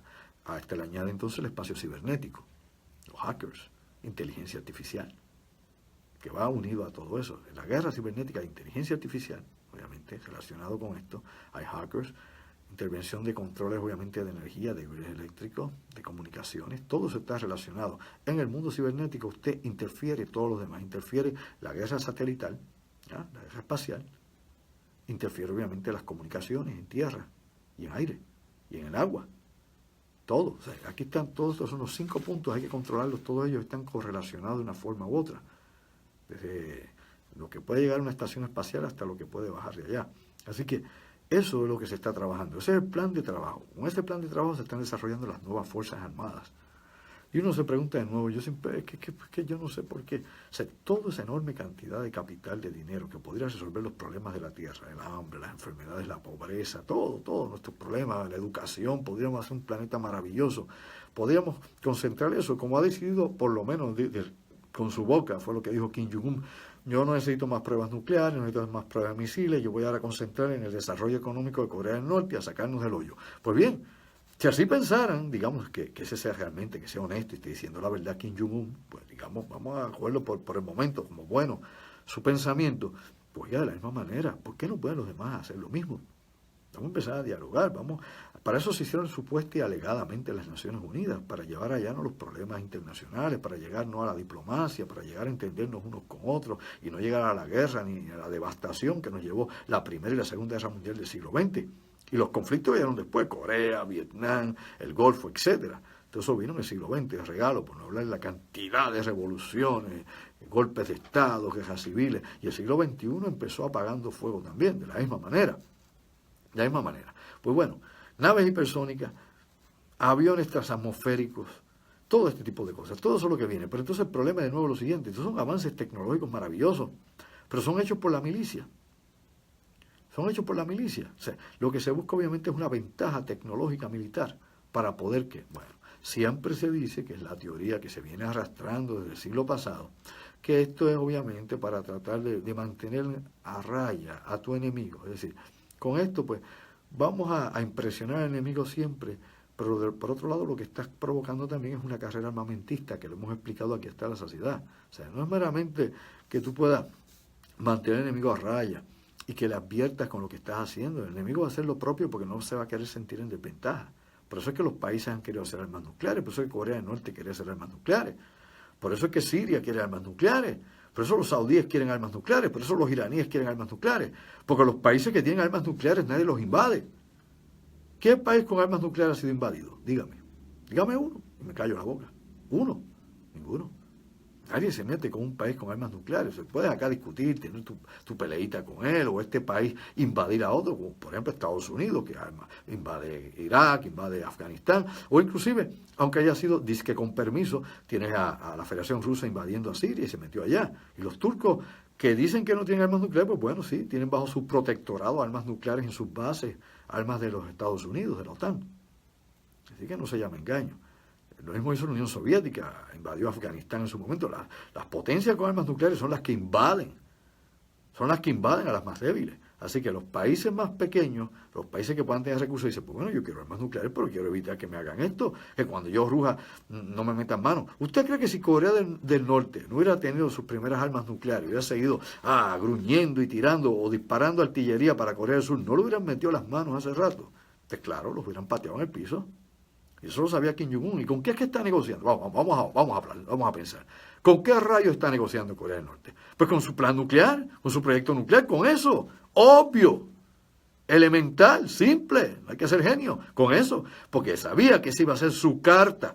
Así que Kim Jong-un no es un gordito como ñoño, medio tonto como el del Chavo del Ocho. O sea, Kim Jong-un ha planificado inteligentemente la cosa, ha sido más inteligente que Trump, más inteligente que Obama, más inteligente que los coreanos del sur, más inteligente que los japoneses. Se ha sabido vender muy bien y amenazó inteligentemente. Su papá le dejó la herencia, le dejó el plan nuclear, le dejó todo y lo ha sabido correr. Amenazó, asustó, movió tropas, tiró misiles, te voy a volar, te voy a tumbar la cabeza, chichichigar, guapo de barrio, todo lo que usted quiera. Pero ahora ha conseguido precisamente eso, que le llama la atención, que el presidente de Corea del Sur se reúna con él, que el presidente Trump se quiera reunir ya con él, y que ahora se eliminen sanciones y se empiece a integrar a Corea del Norte en un proyecto mundial. ¿De qué? De desarrollo económico e industrial. ¿Usando qué? Usando la carta del arma nuclear. Lo supo usar muy bien. Los israelíes tienen armas nucleares. ¿Por qué usted cree que no le han metido mano todos los que los rodean? Si todos los que los rodean prácticamente son sus enemigos. Porque no tienen armas nucleares. ¿Quién rayos? Era un país chiquitito, prácticamente como Puerto Rico, pequeño allí en el Oriente Medio. Pero no le meten mano. Está más armado que el cara. Y tiene sus armas nucleares y acribilla, acaba con los palestinos. Mire qué ha pasado esta semana. Usted estaba al tanto de las noticias internacionales. Con la masacre que ha habido allí en las protestas. De todo tipo, disparos, de todo. Anteriormente bombardeos, misiles, de todo. Pero nadie dice, esta boca es mía. ¿Usted ve alguna sanción contra Israel? ¿Usted ve algún señalamiento del Comité de Seguridad de las Naciones Unidas? Nada. Pero Israel ha usado armas químicas anteriormente y yo lo he presentado en mis conferencias. Y aquí lo habíamos discutido muchas veces, mi amigo el ingeniero Orlando Play y yo aquí en este programa montones de veces. Se usaron fósforo blanco. En aquella operación, en la década pasada, ¿no? A principios del siglo, para allá, por el 2008, 2009, por allá, habían tenido aquella operación plomo fundido. Y el plomo fundido, así se llamaba, ¿qué usaban? Fósforo blanco sobre la población palestina. Ahí están los videos, ahí está la evidencia, le guste o no, al que no le guste, entérese, edúquese y sepa la verdad. No se engañe. La verdad es de Dios si usted es creyente, así que no se engañe. Así que lo usaban y quemaban vivos a los palestinos. Lo mismo usaron los norteamericanos en Faluya, ¿o no es así? Vamos a ver. Revise la historia. En Faluya, la infantería marina quemó a la población con fósforo blanco. Eso es un hecho histórico, un hecho irrebatible histórico. ¿Y alguien protestó? ¿Alguien fue a las Naciones Unidas? ¿Rusia dijo algo? ¿Alguien lloró por los muertos, por los niños, por los viejos? ¿Alguien dijo algo? Nadie. Esa es la verdad. Es la verdad. Punto. No hay otra. Vamos a despertar. Entonces aquí se manipulan las cosas a un grupo y a otros no. Pues no. Como dijo la Madre Superiora, él dijo a todas, pues todos o ninguno. Bueno, vamos a una pausa, me hacen las señales de rigor para acá y regresamos acá nuevamente a la otra realidad con el último segmento. Hoy, 20 de abril del 2018, viernes. Este es Andrew Álvarez y ¿sabes qué? Llévatela, pégala, Puerto Rico. Y bien, mis amigos, regresamos acá a la otra realidad, nuestro último segmento de hoy viernes y se acaba la noche. Hoy viernes 20 de abril del año 2018, la buena noticia es la decisión de Kim Jong-un, el niño, ¿no? El gordito de Corea, el único gordito en Corea del Norte, decidió, pues, cancelar las pruebas nucleares, las pruebas de misiles de largo alcance, de medio alcance también, y de alegadamente pues llegar a un acuerdo con Corea del Sur. Ahora, hago la salvedad. Esto no quiere decir que Corea del Norte y Corea del Sur se van a unificar. ¿Quién le ha dicho eso a usted? ¿Qué interpretación es esa baladí? No. Hay demasiadas diferencias entre Corea del Norte y Corea del Sur. Diferencias sociopolíticas, diferencias socioeconómicas, diferencias de toda índole. O sea, Corea del Norte es un país pobre. Ya esta situación la vimos en menor escala en la unificación de las dos Alemanias cuando cayó el muro de Berlín.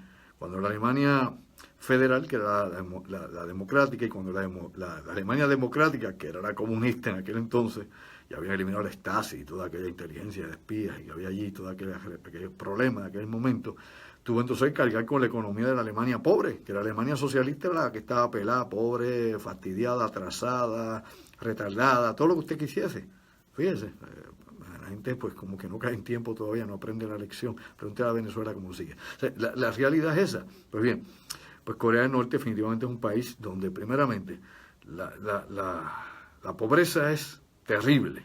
Segundo, los niveles de educación, malísimo, paupérrima la educación en Corea del Norte.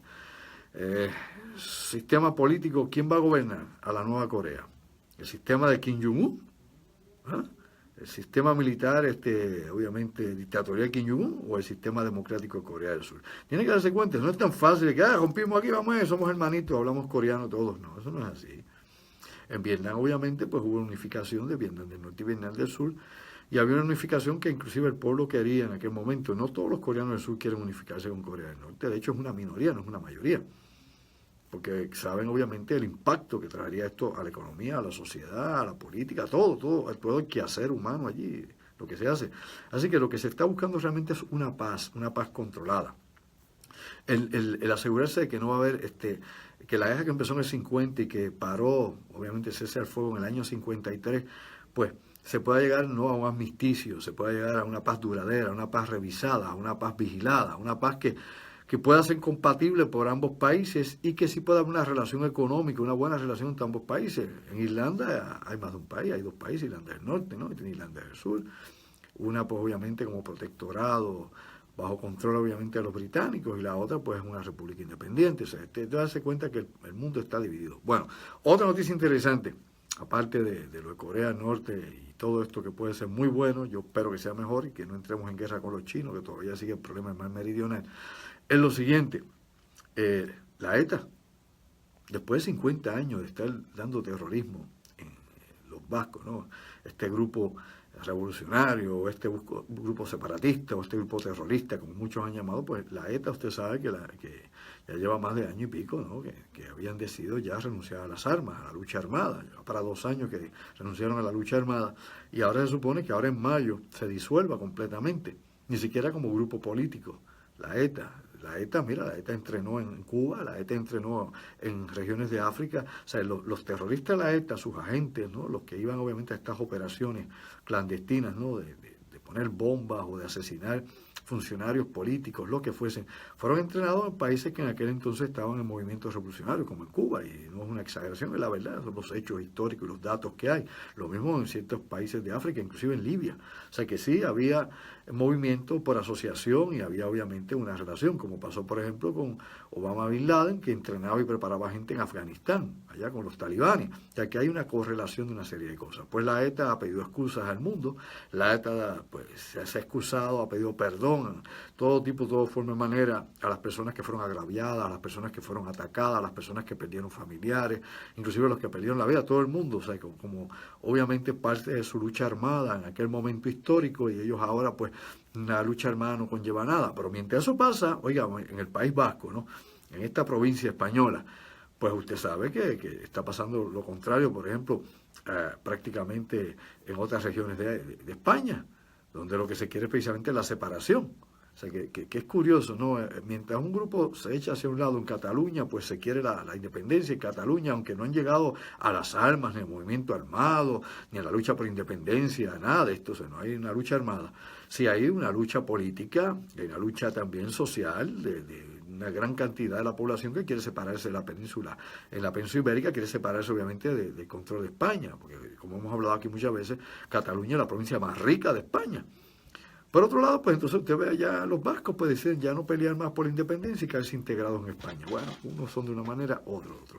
Cumplo con eso, pero también otra noticia interesante que surgió en estos días es lo que está pasando en Nápoles. En Nápoles, en Italia.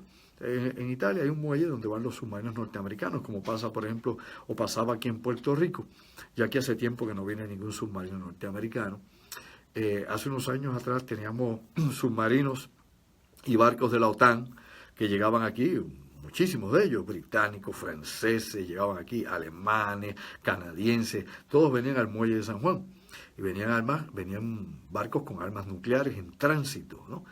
Y esto pues está aceptado por el llamado proyecto o llamado Tratado de Tlatelolco, que permite tránsito de armas nucleares en zonas del Caribe, pero no la instalación de armas nucleares. Pues bien, para no irme por ese lado, simple y llanamente, aquí teníamos esa presencia en el 2009, 2010, 2011, 2012, 2013, 2014, 2015, obviamente un tránsito de barcos de la OTAN con armas nucleares que llegaban a la Bahía de San Juan y nadie se preguntaba el porqué del porqué y ninguno de los gobernadores de turno, pues tampoco pedía alguna contestación del Departamento de la Defensa norteamericana porque estaban acá. Claro, salían los marinos a turistear por ahí, a buscárselas, ya usted sabe, con unas cosas y con otras, y esto pues dejaba algún insumo de dinero, ¿no?, para los negocios del viejo San Juan y otros negocios, pues ya usted sabe, de otro tipo de placeres. Pero la realidad es que hemos visto una disminución de la llegada de esos barcos, probablemente por las circunstancias que están ocurriendo en el Mediterráneo y en otras regiones del mundo.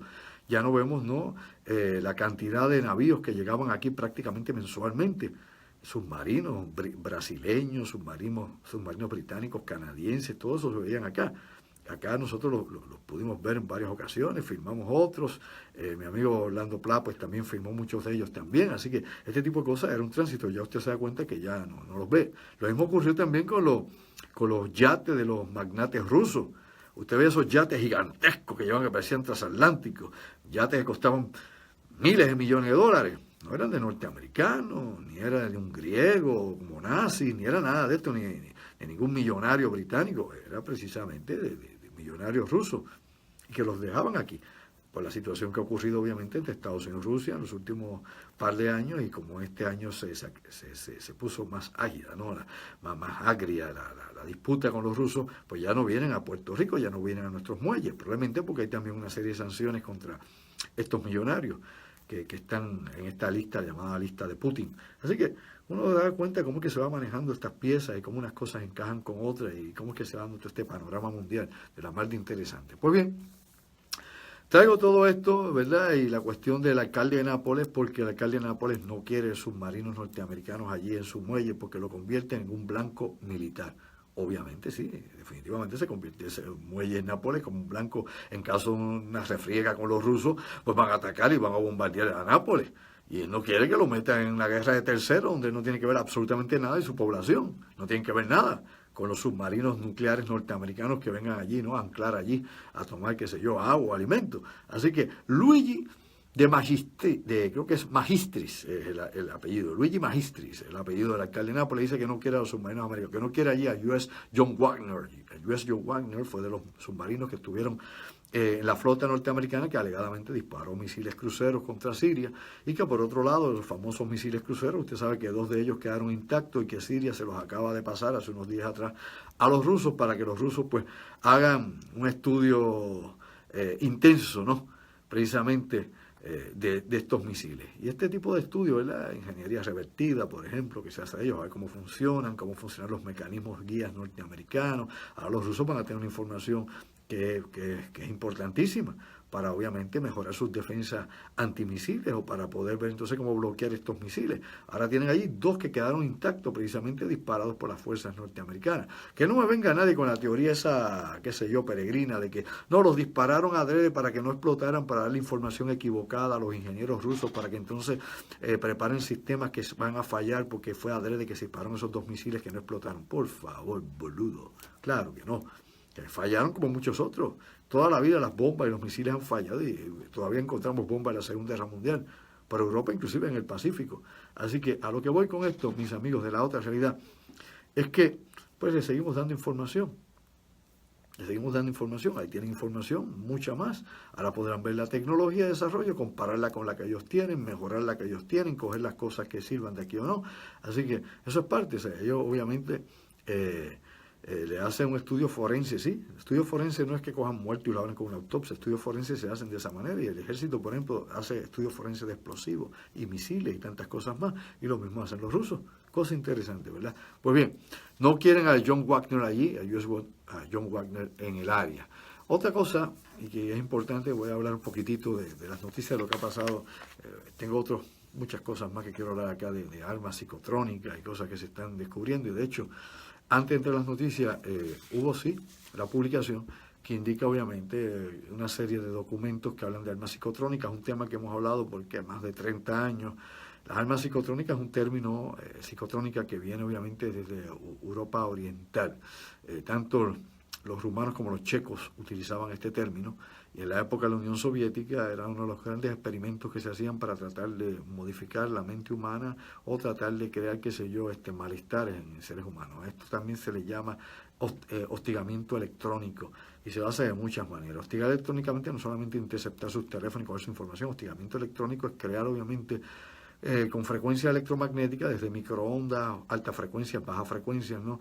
Comportamientos erráticos de las personas. Y esto no es ciencia ficción, ni es cuento de camino, esto es realidad y es parte de las armas no letales que se han desarrollado.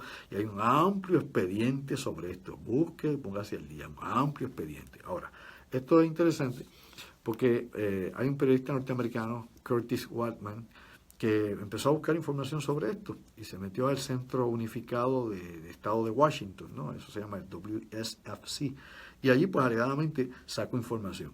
Y la información pues le llegó por casualidad, porque estaba buscando otra cosa que tenía que ver con otro tipo de actividades que se estaban dando, que le interesaba reportar, y pues vio este file, ¿no? Este archivo que decía el efecto electromagnético sobre el cuerpo humano. Estuvo interesante y empezó a ver que era esto del efecto electromagnético sobre el cuerpo humano, y se supone que esto es material clasificado, que no esté en un archivo por ahí digital libre.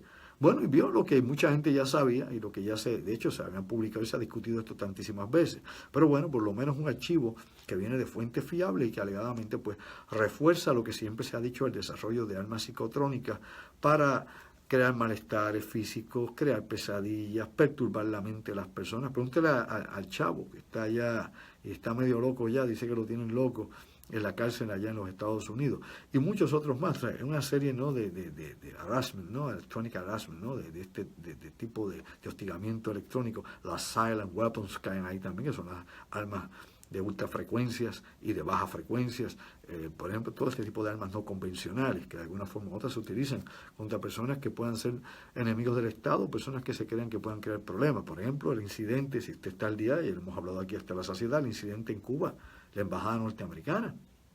Eso no es ciencia ficción, porque hay gente que quiere ser escéptico porque es ignorante. De hecho, busque la etimología del escepticismo.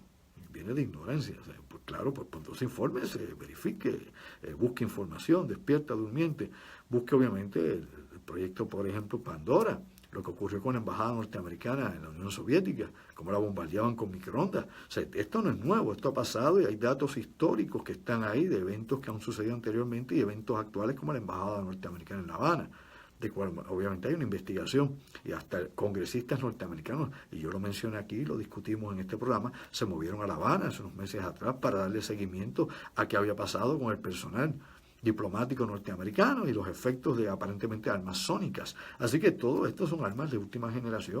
Esto, como he dicho, silent weapons, armas sónicas, armas psicotrónicas, todo lo que está relacionado con esto, las armas no letales, todo este tipo de cosas que se han desarrollado desde hace muchos años, desde la década de los 60, que empezó este desarrollo más rápidamente, los 70, los 80.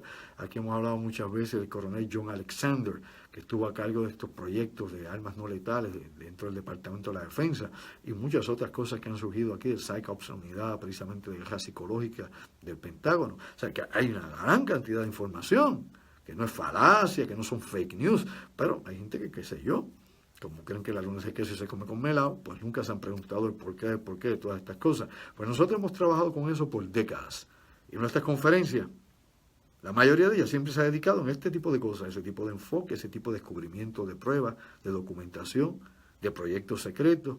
Pues como la gente pues vive en la Lalandia, cuando oye estas cosas dice, ay, mira, no, eso no puede ser, ay, mira, este se inventó eso, no puede, hombre, póngase al día. Esto para nosotros son noticias antiguas, viejas, porque le hemos estado discutiendo en presentaciones por décadas. Inclusive, dentro de la misma universidad, yo aprovechaba siempre a mis estudiantes, también le hablaba de estos temas, y decía, mira, busquen más información sobre esto para que ustedes vean cómo este es un mundo de mentiras, donde nos mienten siempre y donde definitivamente hay mucho más de lo que usted cree, mucho más allá de la manipulación psicológica, mucho más allá del control social en que estamos sometidos, ¿ok? Y que esto se extiende en todas, ¿no?, las esferas del quehacer humano. Estamos siempre sometidos. Antes se hacía a través de la religión y la doctrina, y nos metían esa teología de terror y de miedo, el infierno te quema las pailas, chijí, todo ese tipo de cosas. Pero luego con el tiempo, esto se fue amplificando más allá de las doctrinas y más allá del miedo religioso, inclusive de la amenaza física, porque el miedo es el arma más poderosa de todas. Con el miedo usted puede definitivamente controlar pueblos completos y hacer que la gente se rinda. Y usted le trabaja la cabeza a las personas y las acondiciona psicológicamente a creer una serie de falacias y de mentiras. En eso se trabaja, eso se le llama la superestructura. Usted trabaja con la superestructura de las personas, con los mitos. Y ahí usted los va transformando, y todos los grandes imperios lo han hecho siempre y han sometido a las poblaciones de esa manera, los someten. A nosotros acá en Puerto Rico nos someten de muchas formas y sobre todo con miedo, inseguridad completamente. El puertorriqueño, si hay algo que sí es real, es que es bien inseguro y se deprime rápidamente. Y de esa manera nos conocen, nuestro perfil psicológico lo conocen muy bien. No, definitivamente nos pueden controlar y manipular y saben obviamente cómo dirigir a este país. Por eso siempre hemos sido, como he dicho, un laboratorio sociobiológico, y así nos mantienen bajo ese control. Y pues hay gente que vive en negación, que no puede aceptar eso porque es que no ha tenido acceso a la información o no le ha dado la gana de conocer la información y de investigar más allá de lo aparente. O sea, no le da la gana de ver más allá. ¿Por qué? Porque está en su esfera de confort, está cómodo donde está, piensa que, bueno, pues, ¿para qué quiero saber de eso? Si aquí me viene el mantengo y estoy aquí, qué sé yo, virando huevos y para adelante sigo. O sea, hay gente que no se pregunta, no, yo estoy viendo reggaetón, yo oigo Ozuna y esto, y con eso pues me doy el feel y me mantengo así. Hay gente que anda en ese cerebro, digo, no hay cerebro ya, pero bueno, hay gente que se mantiene en esa línea. Y claro, esos hacen resistencia a cualquier cambio positivo que se quiera hacer. Mucha gente quiere cambio, el problema es que la gente se resiste a los cambios. Yo quiero un cambio, pero cuando los cambios tocan su conformidad o tocan su comodidad, pues ya no quieren el cambio. Y ese es el problema. Entonces, los puertorriqueños nos han mantenido siempre sometidos como laboratorio, como diría yo, como ratones de laboratorio siempre, metidos bajo diferentes proyectos psicológicos, sociales, económicos, políticos, y ahora pues ya no saben qué hacer con nosotros. Ahora pues han dado un retroceso en los derechos que tenemos como ciudadanos norteamericanos y un retroceso en el poder político que podría tener en Puerto Rico, y ya usted sabe, nos tienen ahora para la gandinga, como decían por ahí hace mucho tiempo. Pues bien, importante, algunas de las notas que se dan antes del tiempo que me quedan pocos minutos. Esta semana Irak estuvo bombardeando, oiga bien, a Siria. Irak bombardeando Siria. ¿Usted no escuchó algo de eso aquí en las noticias locales? No, el insularismo local de Puerto Rico lo mantiene usted enajenado de todo lo que ocurre en el resto del mundo. Nadie aquí en las noticias, nadie dijo que Irak estuvo bombardeando Siria. Sí, estuvo bombardeando halagadamente a vestigios del Estado Islámico.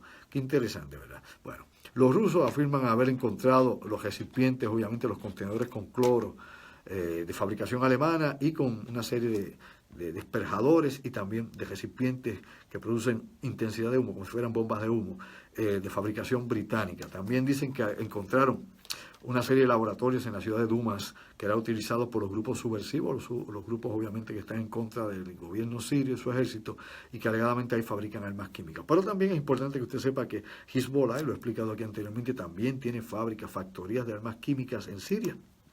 Ellos también la fabrican. Y de hecho no son sirios. Hezbollah es un aliado de Siria, un aliado de Irán. Y eso pues se sabe, es parte de la información que ha corrido en la comunidad de inteligencia.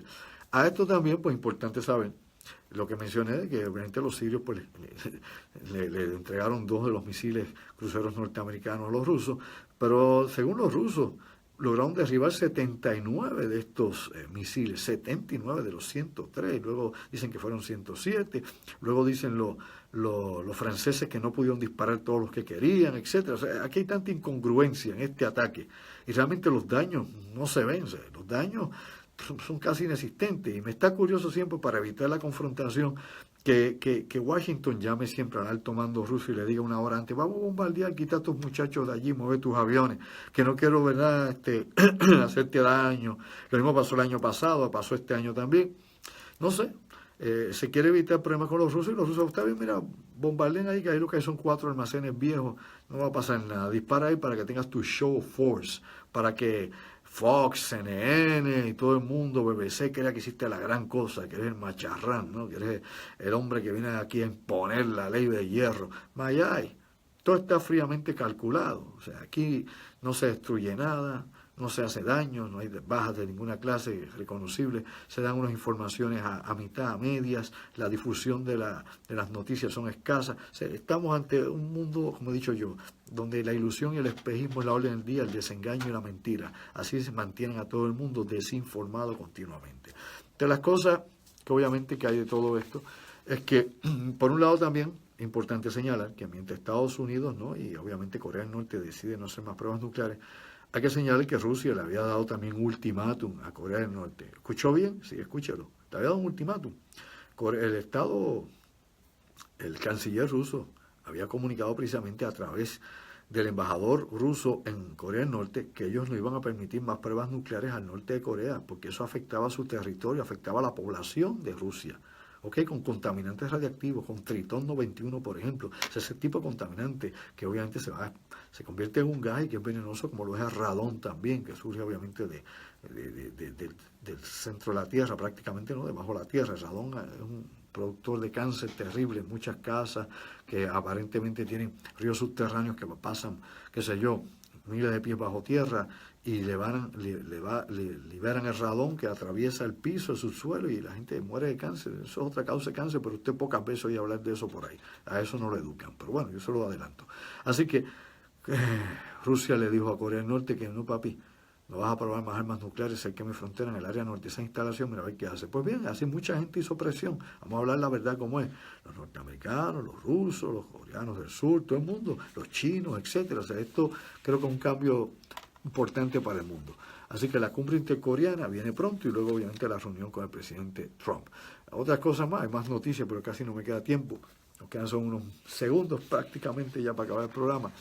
Pero otra cosa es que España y Venezuela aparentemente acaban de regresar sus embajadores. El embajador español acaba de regresar a Venezuela, Caracas, y allá a Madrid acaba de llegar el embajador venezolano. Usted sabe que se habían roto las comunicaciones diplomáticas, había habido un enfrentamiento entre Venezuela y España. Venía de hace tiempo, desde la época en que Hugo Chávez se gritaba con el rey español. ¿Se acuerda de aquellos incidentes? Y que el rey español mandó a callar a Hugo Chávez, y por ahí para abajo ha seguido esto. Pues bien, pues aparentemente han podido limar las perezas y regresa el embajador español. Claro, hay una serie de proyectos económicos que le han ofrecido Venezuela a España para que invierta en Venezuela, y el free for all se convierte. Recuerda que el dios dinero empuja todo en este mundo.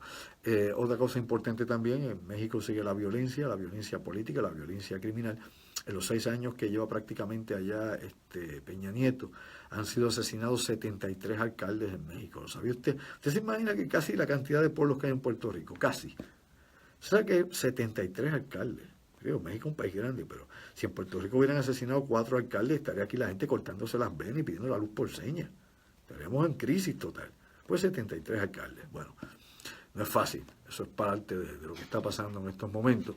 Y claro, también el cambio de mando en Cuba, no se nos podía pasar esto. Miguel Díaz-Canel es el nuevo presidente de Cuba, sustituye obviamente a Raúl Castro. Raúl Castro sustituyó a su hermano Fidel Castro, pero esto no quiere decir que vaya a cambiar Cuba en algo, que vaya a haber democracia, que mañana se unifica con el resto del mundo. No.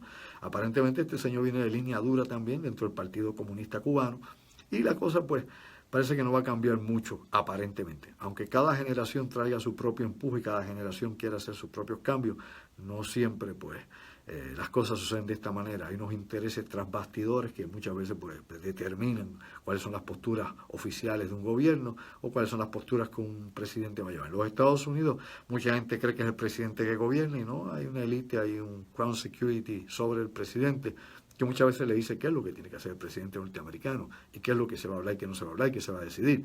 Inclusive Trump, que es volátil y es casi impredecible, inclusive Trump tiene una agenda y una agenda que tiene que chupársela y que tiene que hacerla si quiere seguir con la cabeza y el peluquín. O sea que claro, en cada parte del mundo no es el rey autoritario, el emperador que tomó la decisión, no, ya eso no es así. Aquí obviamente hay unos intereses creados muy grandes, hay inversiones políticas, hay la plutocracia que le he hablado hoy a usted, hay la élite global, la élite mundial, la élite de los bancos, y quiero que usted sepa muy bien que ya, y lo mencioné la pasada semana, ya mismo para el 2030, únicamente el 1% de los pobladores del planeta va a tener 3/4 partes de toda la riqueza. El 1%, 3/4 partes de todo lo que hay en el planeta. Usted y yo cada día vamos a ser más miserables. La clase media en Puerto Rico se está muriendo y cada vez somos más pobres. La clase media de Puerto Rico está a expensas de los grandes inversionistas. Lo mismo pasa en Estados Unidos, lo mismo está pasando en el resto del mundo. Lamentablemente esa es una realidad. Que vamos hacia eso es un mundo de gran pobreza, donde se supone que próximamente, bien cerca, dentro de 20 años, va a haber más de 3.600 millones de pobres.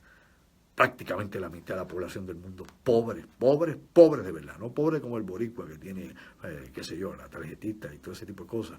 Así que prepárense para eso. Gracias mis amigos por esta noche haber estado con nosotros. Se acabó el evento. Ya no hay break para más.